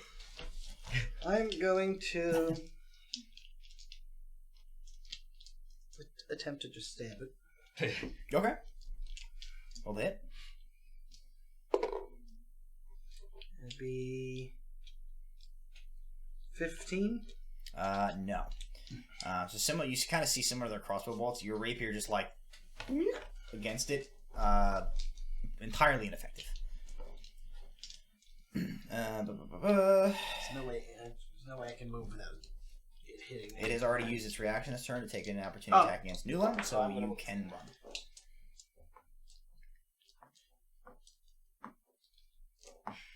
Okay.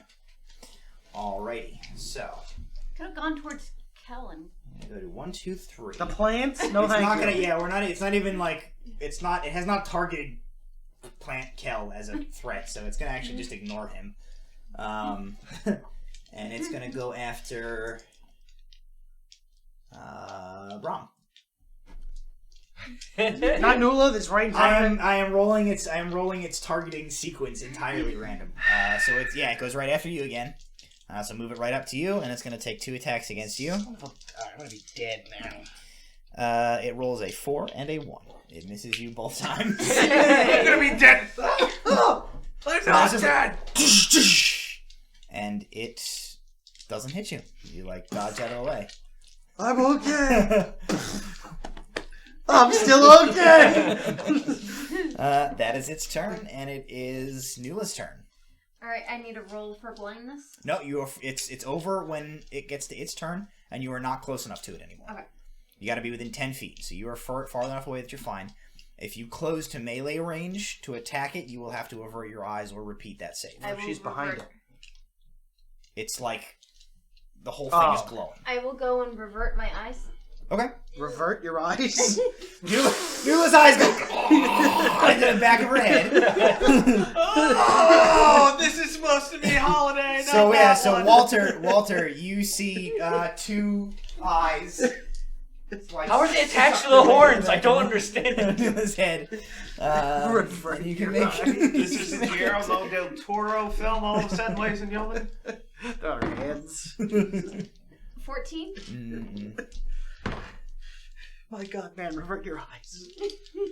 24. That'll hit. This is your 5. hammer. Yeah, 5 damage. You find the same thing that Brahm and the Wet Bandits have discovered. It is not affected by non-magical, normal weapon attacks, from what you can tell.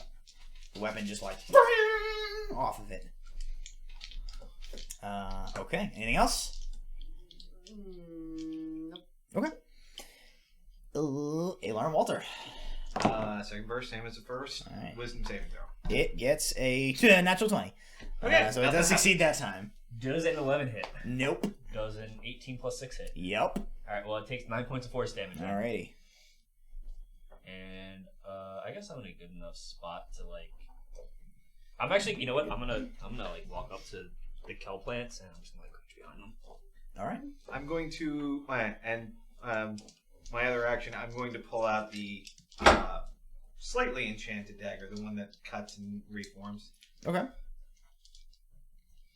Crossbows and bro, get ready. Alrighty. Kel, I believe you turned back into a normal I boy. am not a plant. I'm a real boy. You are a real boy. There are 4 of you still. Are there 4 of me, or is there 1 of me and 3 plants? No, the plants. We'll say the plants revert back, as it is a mirror image of you. So there are Kind of a lot with 3. Is it 3 copies, right? Is mirror image? Yep. Yeah. So there's 4 Kels currently. Each of them holding a hamster and a ball. We're gonna cast ball. All right. Roll. That is a 14 to hit and wild magic. The 14 misses. What but in go ahead, hell's Juan. bathroom is going on? I'm in the safest place here. I'm behind the chaos pile. Can someone roll a d10? I'll do it. I don't have a D10. D10? I got one. So it's a 1. It's a 1. I am 1 year younger. Cool. All right. The girl's shoes that he's wearing fit a little. No, he lost his Oh, he shoes. lost them. He lost them. Dang, They it, would have that fit that over would've been there. funny. From my youthful glow. Yeah. With youthful panic? Some of the worry, panic lines recede from his face. I'll be back Anything in else? about 5 minutes. Nope. Christ. It's the bandits again. They reload and fire. In effect, I'm not even gonna roll because it doesn't matter. They don't have anything that can hurt this thing. So they just keep pepper little crossbow bolt dink into I just them. want to do something that's not stupid.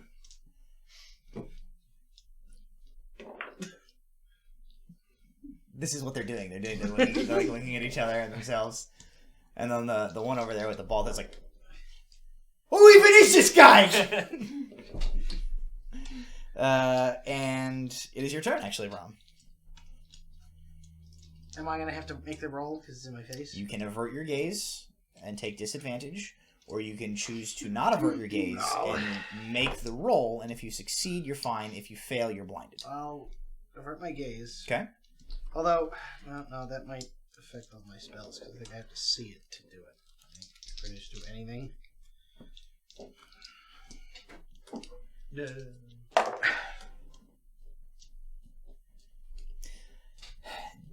What spell are you trying to use? Well, I'm also trying to figure out what spell works on a construct.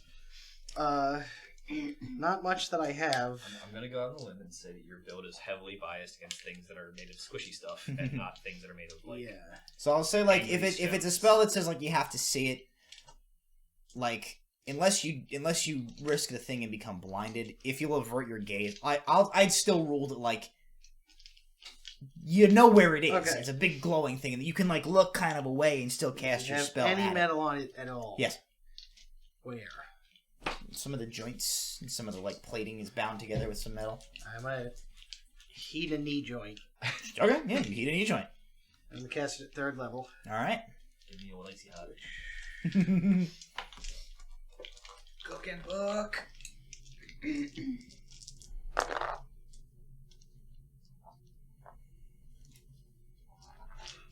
15 points of fire damage. Nice. Its knee. All right. Okay, Tanya Harding. Maybe I can snap its leg off. So there's like the knee joint like glows red. Some of the crystal begins to like get a little like heated up around the knee, and so you see some like steam coming out of the joint. And it's its turn. So Brahm and Nula, right in front of it, is going to attack. I'm very sorry, Brahm. It keeps rolling to attack you. You know what? Actually, it's going to do. Kick you in the face with its flaming It's gonna, knee. yeah, it's gonna knee. Nah, it's not. It doesn't need to do that. It's in berserk mode. It's just going to attack. Actually, it can attack both of you. You spread the love. It'll take one attack at both of you. Purple die will be for Brahm. The other one will be for Nula. So Brahm, that is an 13. That's exactly the mark. Ooh, okay. Nula, it is a 12. So that doesn't hit you. So you deflect with your shield. Protection. What if it was... He's not close enough to you. So close. She used it right one time, and we're back to... Oh, that's not right. Stand next to people. If it when we were both over there, it would have worked. Get closer. I mean, That's Pretend you like each other. I suck at this. Here we go. Grapple You take with 11 points of bludgeoning damage. This is supposed to be Christmas. Merry Christmas, you filthy Merry animal. Christmas, you filthy animal! You take 11 points of bludgeoning damage. You alright? You still up? Yeah. No, Okay. Yeah, I'm not that bad. but Okay. not great. What about goodwill towards men? And Nula, it is your turn. What about my Is it a fist breath towards weapon? your face? Okay. You're gonna That's just a deck save on its part. Is your breath weapon a line or a cone?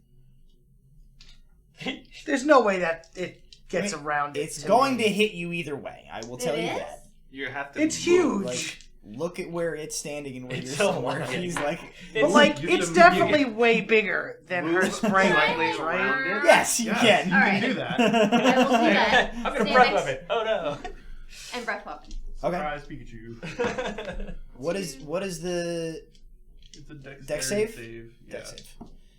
It gets a 10 minus 1. It gets a 9, so I'm Nope, assuming it it's a fails. 13. Okay, so it'll take full damage. Go ahead and roll. 2, What kind of damage is it? Lightning. Lightning. 5, 7 damage. Okay, yep. 7 points of lightning damage. It goes like, and you see what it's like eyeball light sort of like flicker and freak out for a second. 9 points, right? Yes. That was 7. 7. 7. Oh. You could have said 9, and I would have written it down. Okay, cool. Anything else? Nope, I'm here for protection. Okay, Alar and Walter. It's a lot of dices. Does a 15 hit? No. Okay. Does a 22 hit? Yup. 3 points of force damage. Alrighty. Does a 21 hit? Yup. Better. Oh, thank God. All right. It is engaged, so that is a sneak attack. So I fling the enchanted dagger at it. Alrighty. And hope it embeds. Well, that's everywhere. 10. It takes 13 points of piercing damage. Alright. Oh, we're really not hitting hard. Okay. You're chipping away at it. It's actually starting to look a little janky. Its movements Especially are getting in the knee. Especially in the knee. Yep. its movements are like it's like Shaq. Oh, when never he mind. should You're have already retired doing a few it. years ago. It's starting to really not move so good. The dagger does not embed. No. It cuts a pretty deep furrow. So it actually does have effect because it's magical. For now, we'll roll a d4. Okay, so 4. From what you know about this thing, like any damage that you inflict with that thing, like you have a certain amount of time before that damage goes back away. So you can, hopefully try and kill it before then. Hopefully. You've got a decent amount of time though. But when it heals, does it come back to life? No, probably not. That'd be really convenient. Yeah. Cleaned everything up and left Clavin alone. Okie dokie. That was Aylar and Walter. Kel, you're up. Third level Scorching Ray. Slightly younger mirror image Kel. 25 and 19. Both of those hit. 15 and 9. So those do not. No wow. Come back. That is 11 points of fire damage. Alright, 11 fire damage. Okie dokie. So a scorching ray goes into its back and sort of like leans forward, and the face expression you see just changes to one big like exclamation point for a second. And then it is I was imagining this thing looking like the dirt, bandit's turn.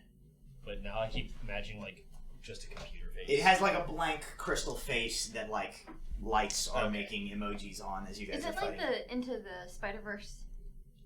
Yeah, kind of like that. Computer head. I'll see. I get that 40, 45. I guess television.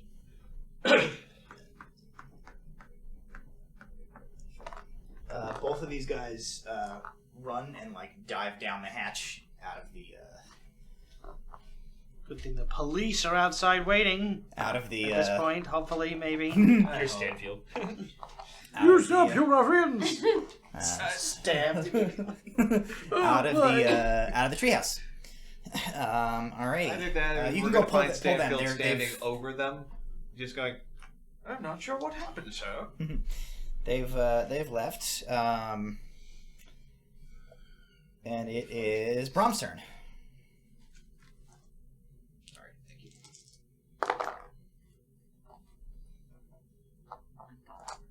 So 11 points of fire damage right off the bat. Okay. I'm going to attempt Dissonant Whispers and see if anything happens. You need to make a Wisdom saving throw. Is there anything about int level? No. Chart. What kind of effect does that apply?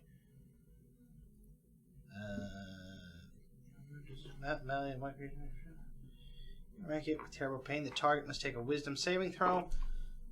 Takes psychic damage. It doesn't say what. Okay. So you do it. It fails the throw, but no, there seems to be no effect. You think that's you don't get the impression that psychic damage is going to do anything. Cool, which is what most of my attacks do. All right. Anything else? Has it used its whatever? What? Can it hit me if I move? It can hit you if you move. It has not used a reaction. Unless this turn. you disengage. You He's used an action already. He cast a spell. Yeah. Yeah, no, I'm gonna stay then. Okay. And that's its turn. So it will once again take one attack at both of you guys since you're in its range. Okay, so that gives it disadvantage against Brahm? Yep. Alright, so against Brahm with disadvantage, the lower roll is still a 14.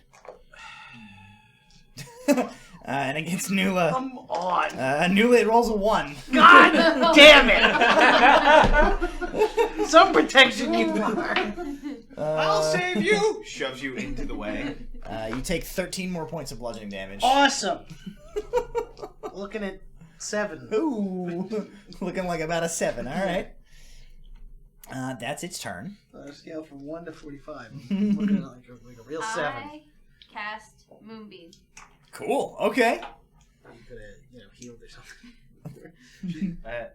So What is the by area of damage. effect of Moonbeam? I swear to God, if you kill me. 5 feet. I'm pretty sure she's right, radius. Okay, then Yeah. So she drops it on the creature. Yeah. And that's, I believe, it's when it starts its turn, right?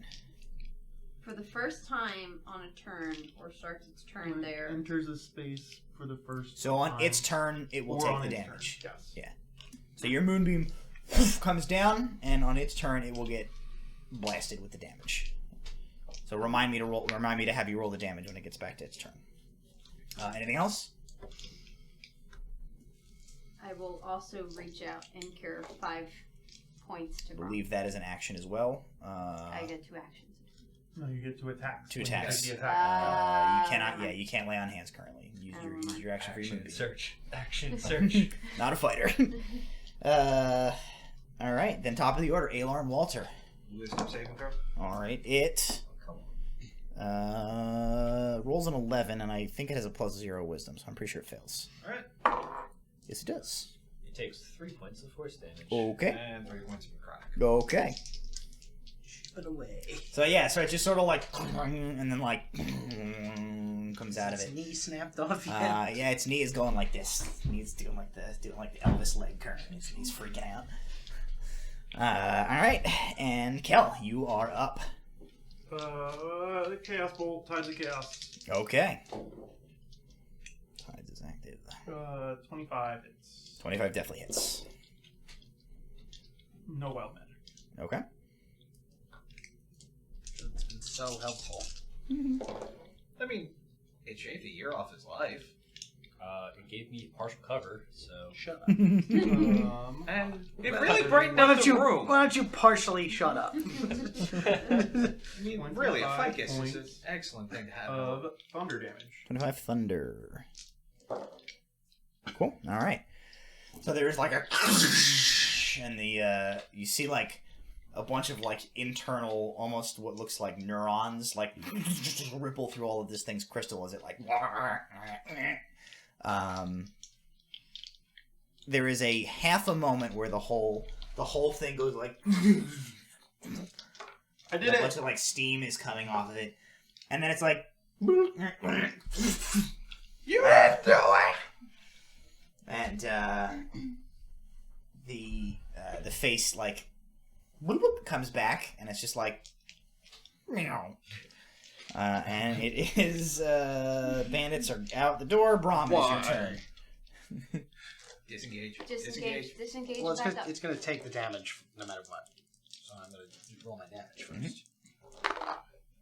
All right. Hot foot.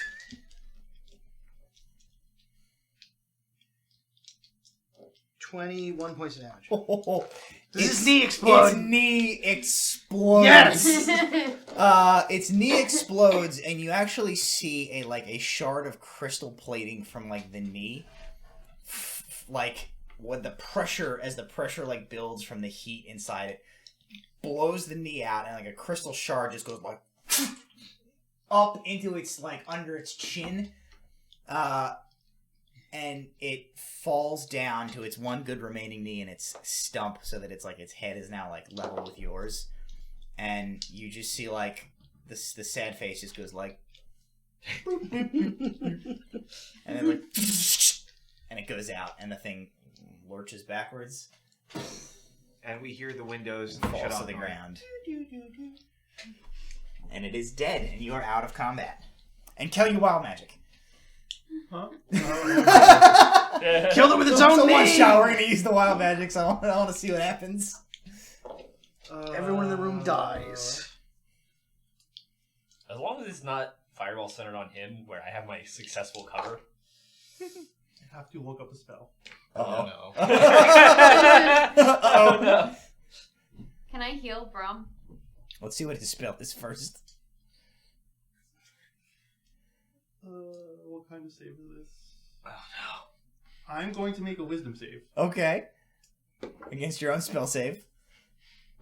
I am a sheep. There are now 4 sheep.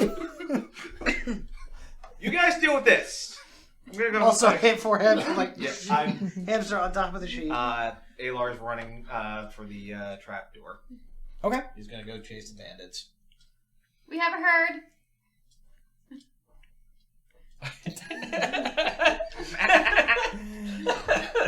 Would you like some crackers? No, but I would like some healing. I'm gonna like take my shovel like a little like crook. Just kind of like. I will heal Brown. I'm gonna herd the Kells over to the guy over here. Check if you hit a mirror image or not.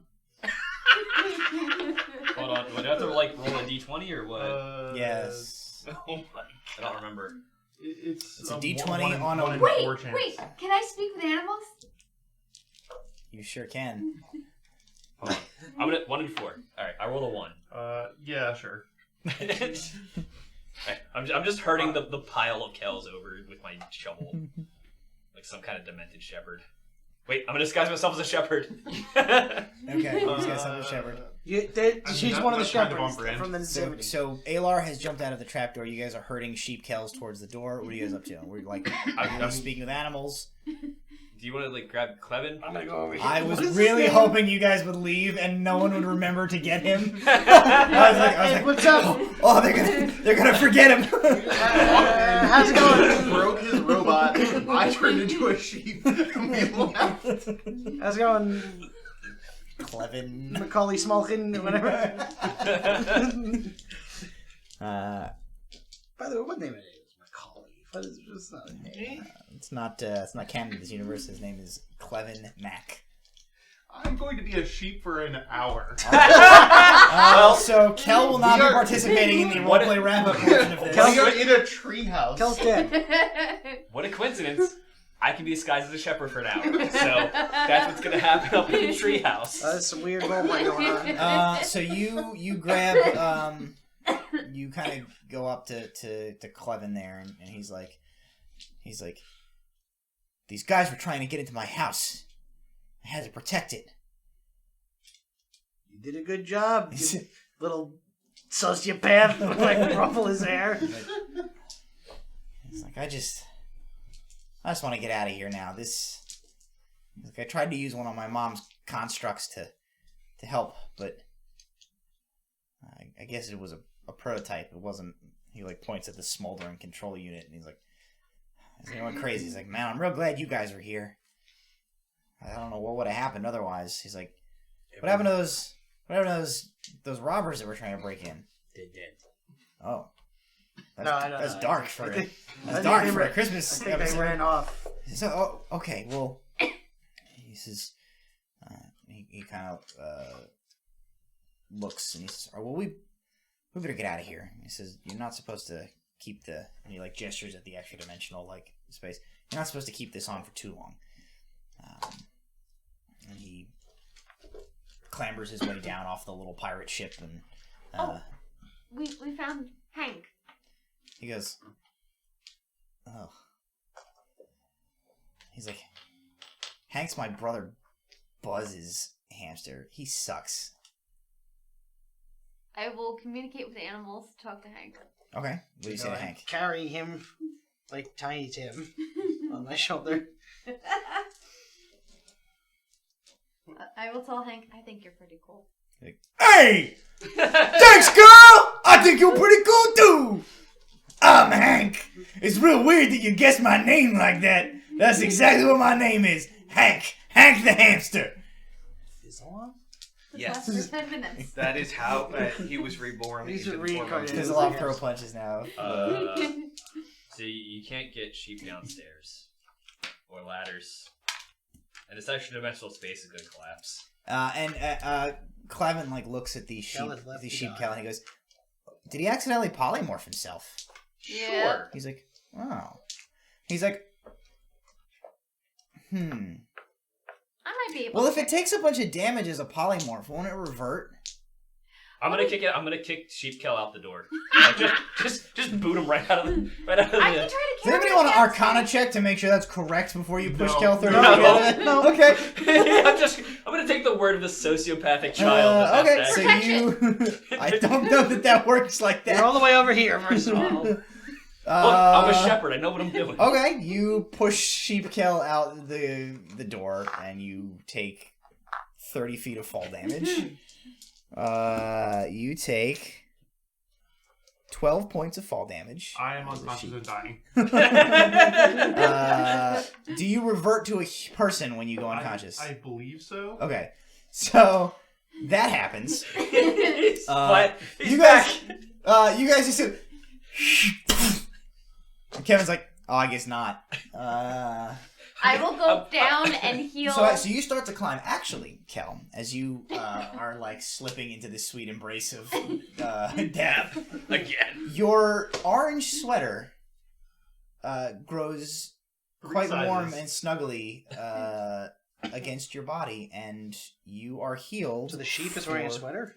No, he turned back into a boy after he fell. Boy! Turn back into a boy! I would like to believe that the whole time the sheep had orange. You are healed for Brahman's 6 been wearing the points, ski mask the whole time. and you regain consciousness. The sweater is no longer orange; it is now sort of a Blood red. just standard kind of like undyed wool color. Let's never do that again. it worked. I heal him for 4 points of damage. So meanwhile, Heal you're him for doing 4 this. points of damage. You are like running around the house. You come around the side of the house just as you see the two bandits like sprinting for their carriage, and they get just like are about to jump in the carriage, and from around the back of it, Stanfield and Tabitha Delker like come around, both wielding crowbars from the back of the wagon, and like in unison, they both like clang right into their heads, and the two like go completely vertical and just land on the ground. I skid to a stop in front of them, pointing crossbow at the ready. Perfect timing. And they say, Stanfield says, "Thank you, sir. We've been here only a few minutes ago. We were fetching the authorities." And also from behind the cart, it's a Christmas miracle. Eldon and Gregory, the city guards, Gentlemen, step out. I would like to report a series of robberies. And Eldon claps you on the shoulder. He says, "Oh boy, we've been after the wet bandits for weeks now. You boys are going to jail for a long time." Well, they're kind of sticky now. So I guess they're the... Sticky bandits. Minor illusion. And as this happens, the rest of the group of you come around the house. Clavin leading the way in front of you. Such a dumb name. And the two bandits see the boy, and he just goes, and they're like, "Arrest us, please! Take him to jail!" And they are taken to jail. And they die there in captivity. Because Clevin found They them. are taken to jail, and Christmas is saved. Not Christmas either. This is the whole operation is falling apart. Midwinter... The midwinter festival is saved. The wet bandits are while they drive a van. The wet bandits! The sticky bandits! They drive a sticky van. They got their start in crime driving a van into a lake, and they've been the wet bandits ever since. But they are in jail now, and the all of the property that they stole is returned, and both Clavin and you are heroes. And to all, a good night. And that's the end of our episode. And you start to bring this mistletoe towards Eldon and Gregory. And Stephen the guard bursts out of the back of the wet bandit's carriage And he just takes it and he goes, Mistletoe is very poisonous, you know. I'm gonna like watch. and he looks, he goes, I've built up an immunity.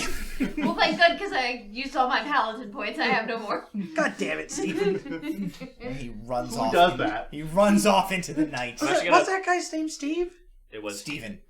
I'm gonna pat down my pockets and try to find my sprig of mistletoe I need to cast Shillelagh to make sure that you didn't somehow sneak it off my person. Alar is just gonna conjure Scooter. That's it. That's the end. I have no more dungeons or dragons for you guys. It wasn't a dungeon or dragon. There was no dungeons. There's a dragon there was no porn. dragons, There's a dragon. And that, I mean, from the perspective of the wet bandits, that was absolutely done. yes, that was a house of horrors. So thank you guys at home for joining us. If you watched live, sorry. It means a lot to me that you dedicated part of your Christmas Eve to us if you celebrate, but also sorry that you had to watch. You know, that's probably how we just close all of our episodes. Sorry. You know what? Thank you for joining us, and we're sorry. I'm sorry. I'm so very sorry. So at this point, from us here at Tabletop Legends to you, for whatever holiday you may or may not celebrate, happy holidays. Happy Festival. Happy Festival.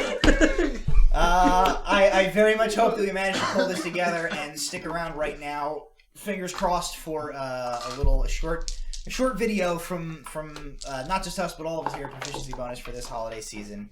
But thank you for joining us tonight. I believe this is probably our last episode before the new year. I think we're probably taking next week off because that's New Year's Eve. But we'll be back in the new year with the continuation of our campaign, and it should be a wonderful new year, I hope. So thank you for joining us. Stick around for hopefully this video, and Happy Festival. Smash that like button. Smash that like. Smash that Festival. Jesus. Don't smash the Festival. No. That's 17 years of bad luck. Also 3 weeks. Oh God. Before we devolve into any more... Happy Festival, everyone. Hello, friends. My name is Michael, creator of the Proficiency Bonus Twitch and YouTube channels. Hi, this is Matthew from Proficiency Bonus. Hey there. I'm Matt from Tabletop Legends. Hello, I'm Chell, DM of Wednesday's Waterdeep Dragon Heist Resurfaced. Hey guys, I'm Christy Mystic Water, one of the producers here on Proficiency Bonus. Hi there. I'm Sarah, and you can find me playing in We Met in a Tavern, Storm King's Thunder, and Shadowrun, as well as being the DM for Curse of Strahd. As 2019 comes to an end, we look back at the year here at Proficiency Bonus. We've had so many fantastic adventures. We've shared laughs, we've shared some tears. Me too. There have been plenty of Nat 20s. And more than our fair share of Nat 1s. But whether we're trekking through the jungles of Chult, traveling up and down the Sword Coast, visiting the land of Azuria, navigating the winding streets of Waterdeep, or adventuring through 100 other magical and fantastical places, including Barovia, there is one thing we remember. The most important part of any adventure are the friends who take it with you. nothing is as important to us as being able to share this with one another. And with you. So thank you. So thank you. So thank you. So thank you. Whether you watch every one of our shows or just one. Whether you tune in live every single week or just catch an episode here and there when you can. Whether you've been with us from the beginning or you're just joined our community. Thank you for letting us share our stories with you. For being a part of our world. And for letting us be a small part of yours. We look forward to another great year. And we hope you'll join us. Whatever you celebrate this season, from our family to yours. From all of us to all of you. Happy holidays. Happy holidays. Happy holidays. And don't forget to add your proficiency bonus. Don't forget to add your proficiency bonus. And don't forget to add your proficiency bonus. And don't forget to add your proficiency bonus. Okay, love you, bye!